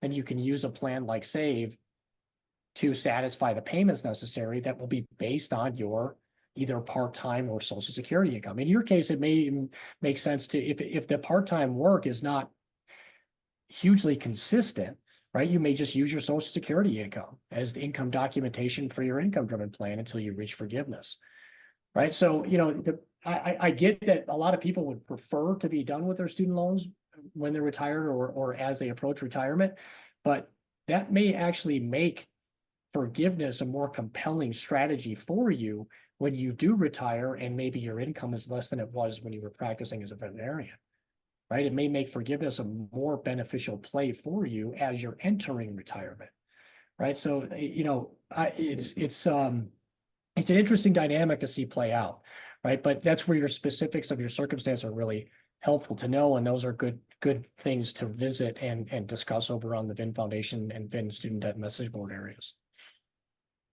There's one here with a couple of likes that's been asked recently about is someone that is checking their average interest rate on the My Student Loans tool, and it shows 5.93%. But then when they click on the Consolidate Loans application, there's an expected new interest rate of 5.7%. So it appears lower. Does this matter? Right? And should I not consolidate? No, I think that sounds like that's great news, right? So that could be some of those interest rate discounts that are making their way through your consolidation loan, right? So when we pull the interest rate data out currently, it is looking at your quote statutory rate, right? So the rate that is absent any discounts, right? So I suspect that the consolidation loan is taking into account those discounts that you may have. So that's new information that's just kind of recently been applied to the file, and we're gonna tease that out a little bit more. So the My Student Loans summary will show and look a little bit more like what you're seeing there. But right now, that interest rate estimate that you're seeing in My Student Loans could be an overestimate, right? So that's a good thing if your consolidation loan is showing you a lower rate.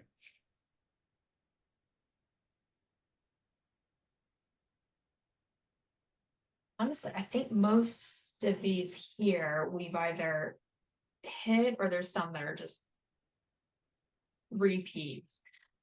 So if we see any, I would say if you see anything that you wanted to answer that I haven't asked yet, feel free.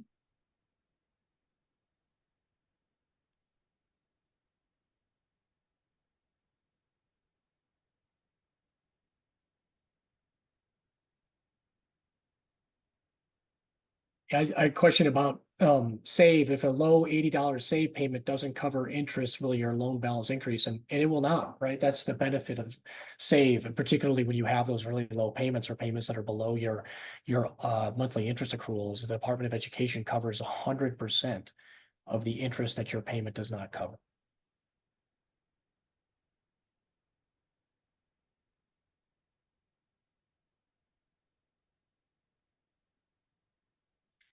I'm not sure I follow this one, but maybe you do. What are the pre-income base repayment options? Income based repayment options. So before, I'm guessing before there was an income driven option available. I mean, income contingent repayment has been available since 1994. Then that was the only income driven plan that was available until IBR 2009 was added in 2009.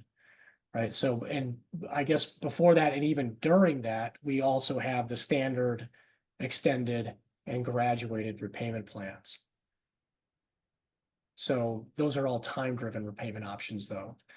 So that's generally the categories of options that were available in and around when income-driven repayment was created. There still is a plan called income sensitive repayment, but that only is eligible for FFELS and then for a specified period of time, and is not something that we talk about because it's generally not very beneficial at all.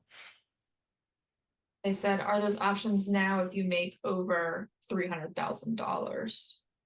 Yeah, so this was another question. I think I have it even on the slide here from the presentation. Are income-based repayment options a good idea for earners over 200,000, 300, for whatever your income is? That's not really a sufficient enough measure, right? You can't talk about when we talk about student loans, you can't talk about student loans without talking about your income, and you can't really talk about your income without talking about your student loans, right? It really depends on that debt to income ratio, right? So you can still use an income driven plan with a $300,000 income, right? Your payment will be 10% of your discretionary income using 300,000 as the taxable income input, right? So the payment will be 10% of that higher income, right? Now that may not make sense, right? You can still do it if you want to, right? But it really depends upon, well, how does that stack up against your other available student loan repayment options, given the context of your actual student loan balance, right? So, there are plenty of cases we've done on the boards recently where people are reporting very high incomes, right? Relatively speaking, for veterinarians, right? But a lot of them also have very high student debt balances, right? So in those instances, it still makes a lot of sense for them to use income-driven repayment plans, right? And they're still quite likely to reach forgiveness, right? So it really just depends on, the other side of that equation. Those that have uploaded their student aid data file to the My Student Loans tool, and they're only seeing that their loans are eligible for IBR 2009. Can you comment on that? Yeah, that means you have FFEL loans. That's exactly what that means. If your loans are only eligible for IBR 2009, that means that you have federal family education loans, 100% of your portfolio, right? Which means you should be consolidating. Is there a danger that the new IBR will be removed, like repay and pay, and that I'll get stuck in save? Well, getting stuck in save would not be a bad thing. But you can always leave save to a different standard or extended plan if you wanted to too, right? You're never stuck with anything in the federal student loan system. There's almost too many options, right? So, again, that's a hypothetical situation that in every case that they've added or now taken away plans, there's always another one to use, right?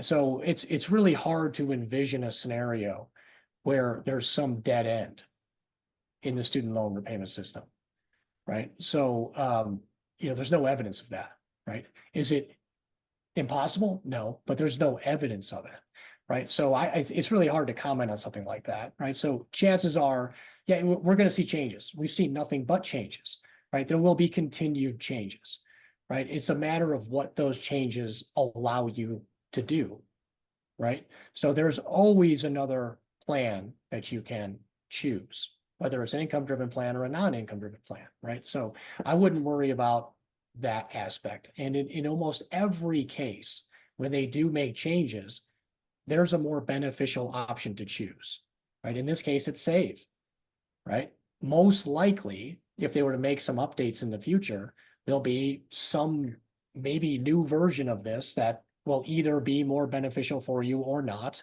And if it's not, then you stay where you are, right? If it's more beneficial, you go to the more beneficial one, right? So the idea that you're going to get trapped in some unbeneficial repayment option just doesn't match anything that has really existed with the federal student loan system. Right. So that's not something that I spend a lot of time worrying about. If earlier loans are consolidated with each other, will the younger loans that were not consolidated with them still include their loan repayment time in the one-time payment count adjustment? If the earlier loans, I see that one there. Okay, so if the earlier loans are consolidated with each other, the younger loans that were not consolidated, yeah, that's a tough one to tease out, right? If you have younger, let's see, no. So if that would be the benefit of consolidating the earlier loans with the newer loans, right? The earlier loans have more repayment time on them than the younger, newer loans, right? So you want to impart that added forgiveness time on the older loans to the newer loans, the younger loans. That's the reason to consolidate, right? Otherwise, you're going to end up after the count is applied with the older loans having more forgiveness time than the younger loans, the newer loans, right? That's the reason to consolidate, right? Is to get those loans to have the same amount of forgiveness time and the highest amount possible.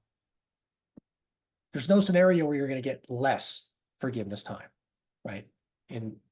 Right, you're going to have, if you were to consolidate them, you're not going to get less forgiveness time, right? If you leave them alone, right, then you're going to have the younger or the newer loans with less forgiveness time than the older loans. Someone here says I'm going for PSLF. I'm 7 years in, but have the standard repayment plan. Do I change it to income-based next year? Also, does the reset for payments toward happen automatically to all loan types?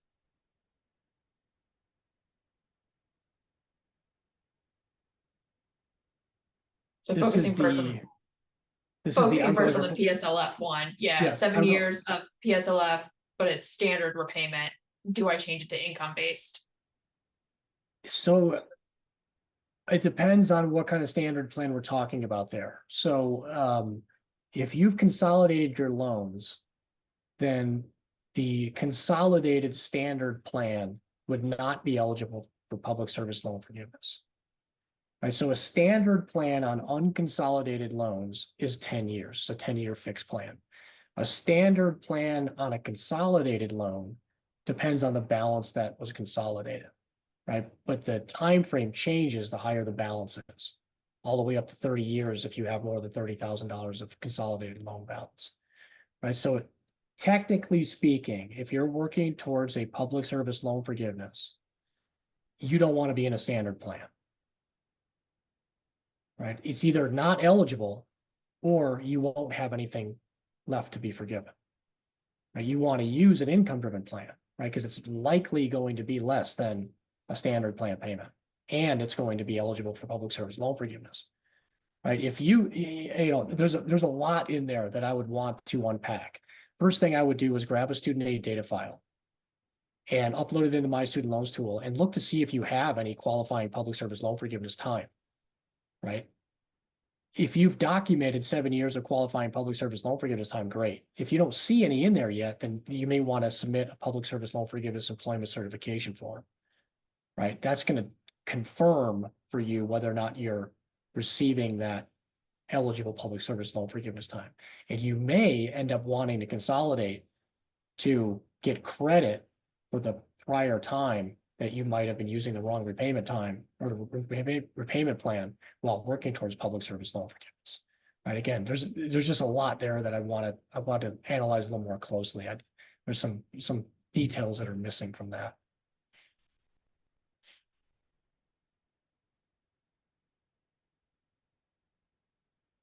We've seen a lot of, I don't know if you've seen them, Tony, there's been a lot of comments about people who have gone ahead and consolidated during this Great. webinar tonight. They realize that, oh no, this is something I need to do. Yeah, excellent.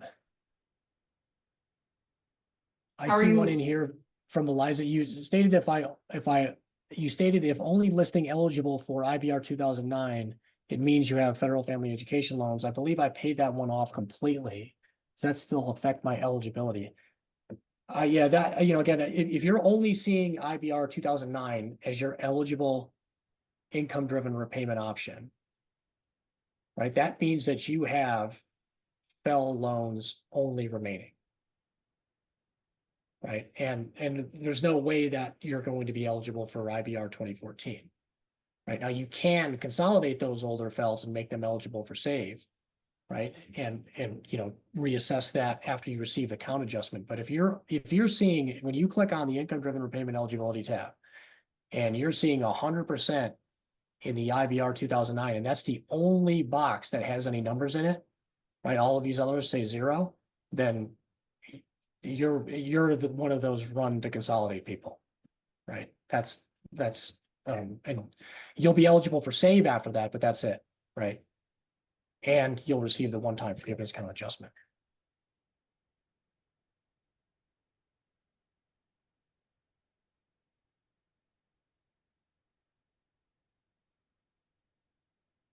That same person had said that all of their loans say direct subsidized or direct unsubsidized. And you're only seeing IBR 2009, because that would be a bug in our platform, right? Because if you have all direct loans remaining, then you should also be eligible for SAVE. Right, that would be this person, right? Because they have all direct loans remaining, which makes them eligible based on their borrowing history, the old version of IBR as well as SAVE. Everybody that has direct loans is eligible for SAVE, no matter when they borrowed. Right, so if you're not seeing anything in the SAVE bucket there, then please let us know, because then we'll look and make sure that we don't have some wires crossed in there. If loans are not consolidated, does each loan need to apply to SAVE individually? No. When you apply for an income-driven plan, it's going to apply that plan to every loan in your portfolio that's eligible for that plan.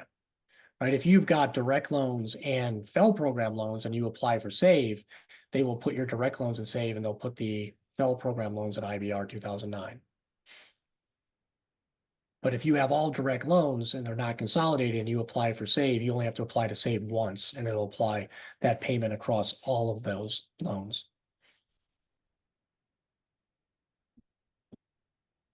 You mentioned that a standard repayment plan with consolidation may not apply for PSLF. Does it still apply for the one-time forgiveness count adjustment? It'll still count towards forgiveness until the count is applied, yes. Right, and if you submit a public service loan forgiveness employment certification form, and as long as you have all direct loans, right, that time that you spent making payments towards your loans and working for an eligible employer will also be considered as public service loan forgiveness eligible. But again, I would highly question whether or not that is a lower payment than a income-driven plan payment.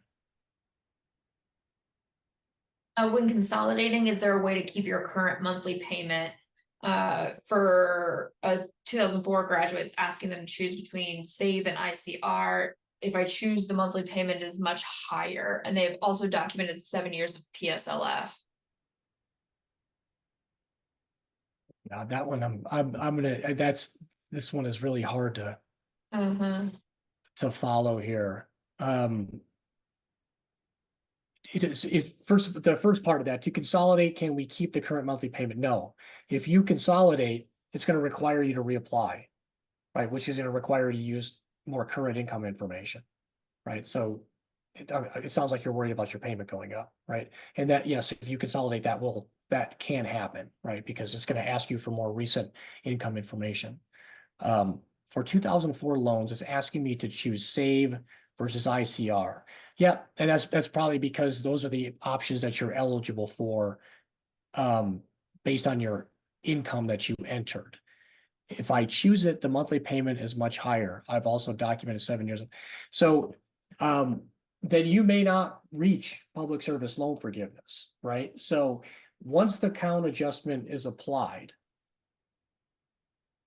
you're going to have to use an income-driven plan in order to satisfy the probably 2 years you have remaining to reach public service loan forgiveness, right? And you could also select a standard 10-year plan payment, right? But chances are, if you've been using a standard plan for 7 years and you keep making a standard payment for another 3 years, it'll likely extinguish your balance as you're reaching public service loan forgiveness, right? So you have to have enough left to be forgiven in public service loan forgiveness, right? So yeah, you can keep your loans in a quote standard plan until that count adjustment is applied.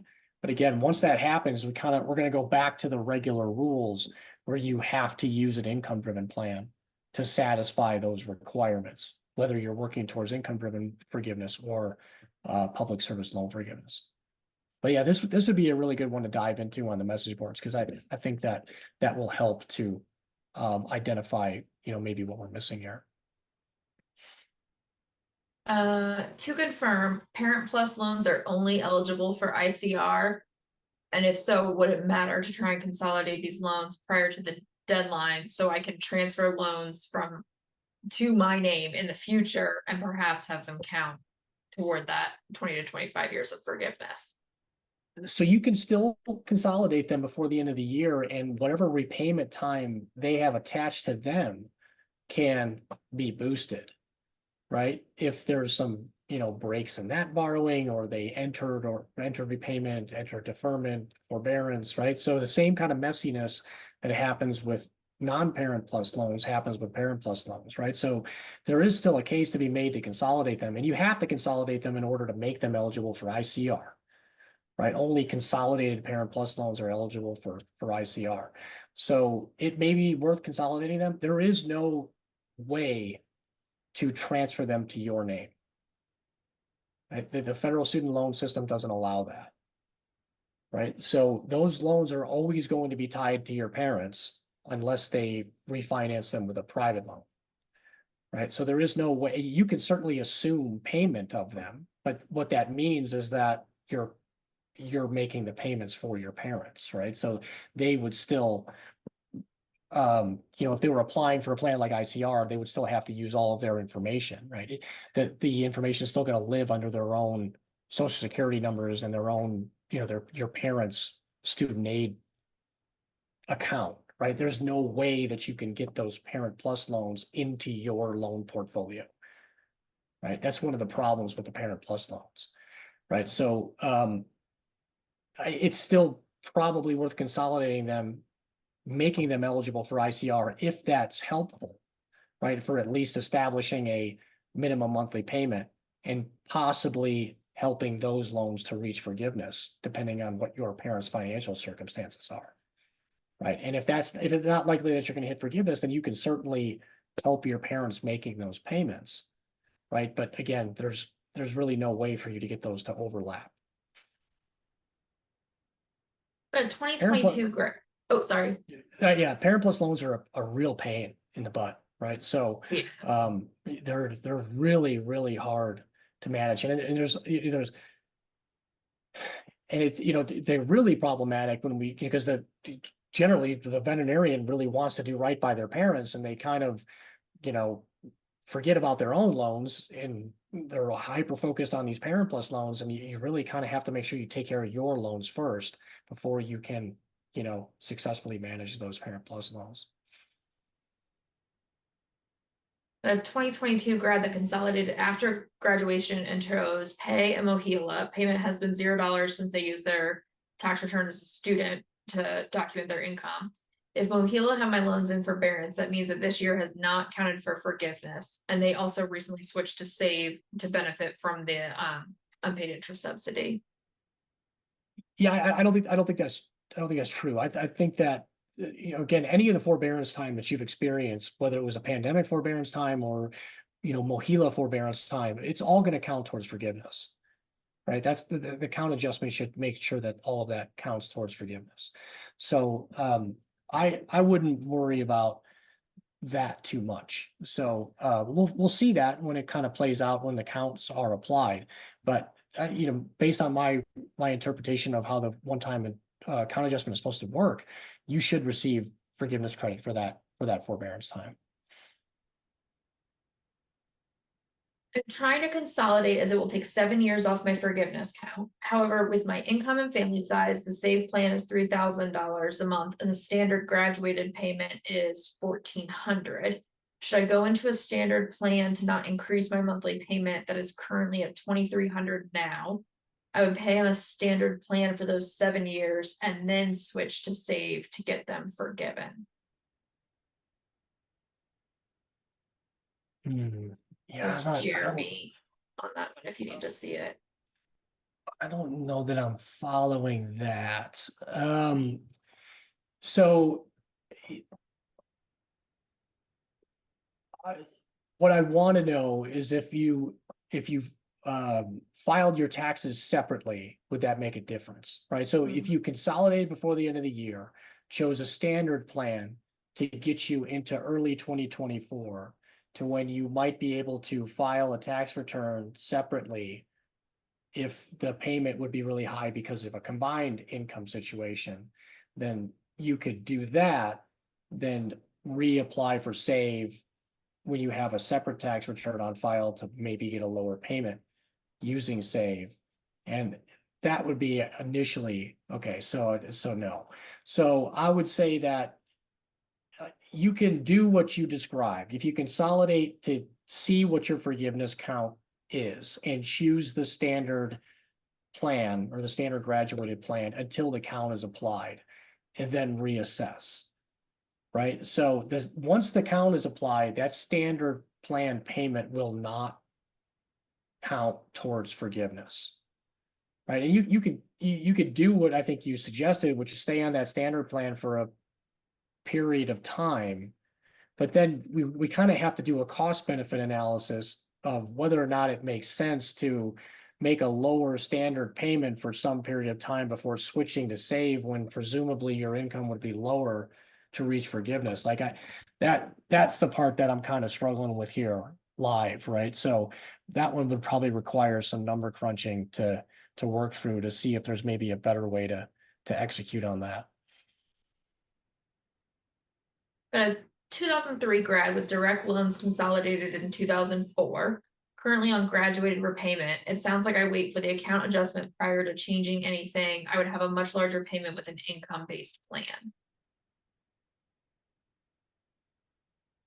Yeah, so you could do that. You can wait until the account adjustment, keep your loans in that particular plan that you're in, and then reassess, right? Again, the account adjustment is kind of what's going to give you that how far away am I, right? And what does my financial situation look like in terms of getting me to forgiveness? Not everybody's going to get there, right? You may end up paying the loans to zero just based on your financial circumstances, and that's fine, right? Whether you hit zero or you hit forgiveness, your loans are gone, right? That's great.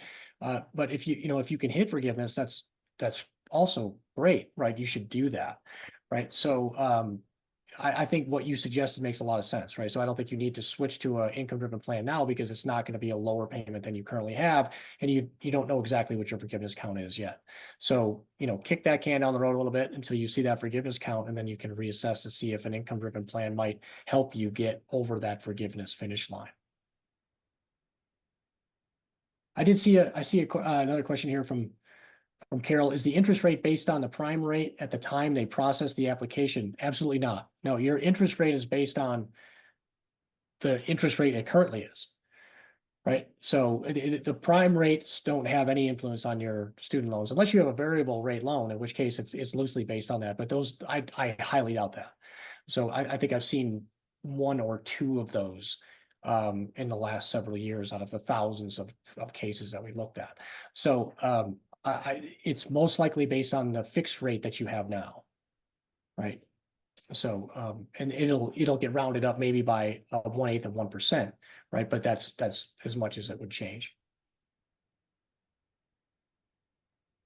If going for forgiveness, should I avoid standard repayment? The consolidation letter I just received lists the options as standard, graduated, extended, fixed, extended, graduated, ICR, IBR, pay, and repay. It's confusing. Very, yes. And so standard in that context depends on the amount that's being consolidated, right? If it's more than 30,000, then it's going to be a 30-year fixed plan, right? And you don't have to avoid it right now, right? Again, the consolidation is the most important part, right? If an income-driven plan will result in the lowest monthly payment for your new consolidation loan, then choose it, right? If it won't, you've got a little bit of a buffer here. You can choose whatever plan will result in the lowest monthly payment, at least until the count is applied, right? And then at that point, if you still have more time to reach forgiveness, then the standard plan, the graduated plan, the extended plan, none of those are going to work, right? If you want to hit forgiveness. Right. So you'll have to reassess at that point to see whether or not you can hit forgiveness using an income-driven plan after that count is applied. Right. If you can, great. If you can't, then the worst case scenario is you pay what you were paying before you consolidated, and you'll pay the balance of zero on the same time frame you were currently on before you consolidated. Right. So yeah, at this point, right, again, because we're kind of knocking on the door of not being eligible for the one-time count adjustment, you want to get the consolidation application submitted, period, right? Which plan you choose really doesn't matter at this point, right? Just pick the one that is going to result in the lowest monthly payment. Just know that if it's not an income-driven plan, that you may have to change it down the road in order to reach forgiveness after the count adjustment is applied.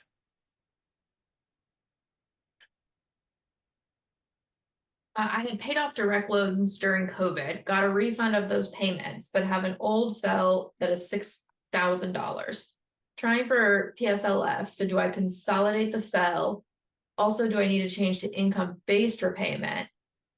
And if I consolidate that loan, will the count adjustment reset the 80 months of direct loans that I have currently going towards public service loan forgiveness? Yeah, not if you do it before the end of the year, right? So first of all, the FEL won't be eligible for public service loan forgiveness by itself, right? The direct loans will, right? So, but if you want to make the FELs also eligible to be forgiven under public service loan forgiveness, then consolidate them before the end of the year and reapply or recertify your public service loan forgiveness time on the new consolidation loan, and the new consolidation loan should receive the 80 months across the new consolidation loan. Right. So sorry, I know that explanation got kind of jumbled, but we can point you to, and if you want to post on the message boards too, we can point you to the language where that it says that on the IDR account adjustment page in the studentaid.gov universe. So again, if you've got those various loan types, and some of them are public service loan forgiveness eligible and some of them not, consolidate them all together and then submit a new public service loan forgiveness employment certification form, and that new consolidation loan should receive that same credit that you previously had, right, up to that maximum amount. Yeah, thanks for posting that, Rebecca. So that it's on that page, and you have to there's a ton of FAQs listed in there, and you have to look for the one that's specific to public service loan forgiveness, and it'll say that something close to what I just explained there. So I would recommend doing that, especially if you're highly anticipating reaching that public service loan forgiveness. You want to have as much of your student loan balance forgiven as possible. Do you ever recommend refinancing consolidated federal loans that are currently in SAVE into a private loan if you can reduce your interest by 1% and you're currently making $145,000 on your AGI? Yeah, I wouldn't. I have yet to see any good reason to refinance a federal student loan into a private loan, no matter how much money you're making, right? Because that can change, right? And you never know when and if it will. I mean, your federal student loans have some of the most beneficial insurance that you'll ever have in your life, right? And to give that up to save a percentage point on interest rate is just really short-sighted in my opinion. So you'd never know what can change in your circumstances. And if I save 1% in my student loans, whoop-de-doo, right? I would rather have that peace of mind that if something happens to me tomorrow where my income is impacted, that my student loans are not going to be an undue burden for me. So, and I don't get that assurance with any private refinance. So there's just not a lot of there's not a good reason to do it. So let your income, you've got a really robust income, let your income pay that student loan balance to zero at whatever the payment says it should be. If you really feel the need to pay more, you can pay more if you want to. I don't think it's necessary, but you'll pay the balance to zero. Right. And it's not going to be that different than if you refinance it and everything went as planned. Right. So I would rather do it that way and focus on a million other things on my financial wellness plate than pull that refinance trigger. Do the standard payment plan payments count towards the IBR repayment forgiveness time?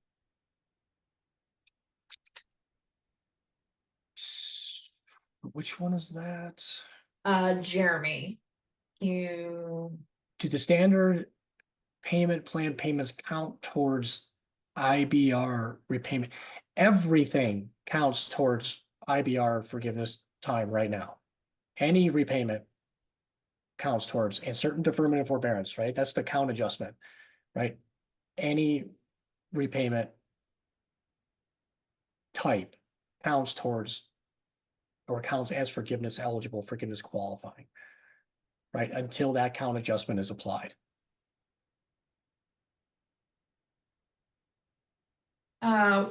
Once I consolidate, should I ask to defer my loans until consolidation goes through? Will I need to reapply for SAVE to see if my payment is reduced even further? They said they applied for SAVE and it only reduced their payment from $1,500 to $1,200. That's pretty good.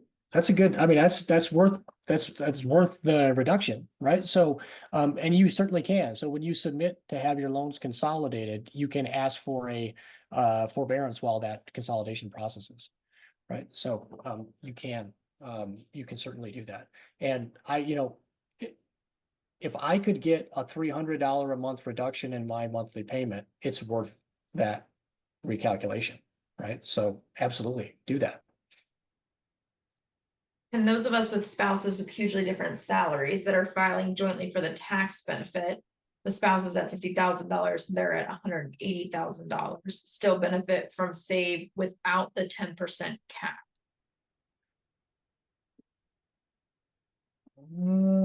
Potentially. It depends on whether or not you live in a community property state.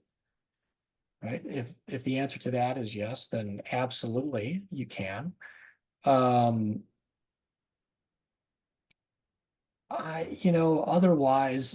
that would be one we have to kind of dive into a little bit more on the message boards, right? I'd want to know how far away your payment with SAVE is from the standard 10-year cap. So that would be one that we would want to look at a little bit more in depth. All right, Tony, any final words of wisdom? Oh, I don't. I think that, just focus for now on whether or not consolidation makes sense for you and working through the consolidation process, right? As you guys have demonstrated tonight, it can be kind of tricky, right? So you've got a little bit of time left here to kind of work through that, but focus on that first and foremost, and try not to get hung up on the repayment plan stuff, at least as it pertains to the consolidation. Right? If you have questions about repayment plan specific stuff, those are things that we have a little bit more time to cover over on the message boards without that kind of, sort of Damocles hanging over our head in terms of the expiration of the one-time forgiveness count adjustment. So a lot of excellent questions. Thank you so much. And thanks, Rebecca, for moderating and making sense for them. And thanks everybody for hanging through. This is probably the longest one we've done ever. So, Yeah. yeah, keep the questions coming, and we'll keep trying to apply them against all of the good, bad, and ugly that we've learned on student loan repayment over the years here, with helping thousands of our colleagues work through similar issues and see if we can get you the answers that you need. Yeah, and like Tony was saying earlier, I mean, unfortunately, it's a bit of a challenge for us to get through every single person's questions here by the end of the year. So, I mean, we'll have this recording available, and we'll make sure that it as well as some other helpful information is sent to everybody that registered. And thank you all so much. This has been an amazing turnout. But you can definitely review that student loan physical exam that Tony walked through earlier in this webinar with your own student aid data file and see, like, are you seeing those things that say, yes, I should consolidate before the end of the year, because this is going to be really beneficial to you. Absolutely.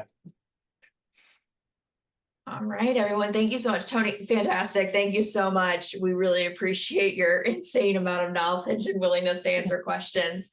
Thanks, Jordan, for helping us out there in the back end as well. And if you've got questions, let us know. The student debt message board is a great area to read along, ask questions, and learn about all of this stuff.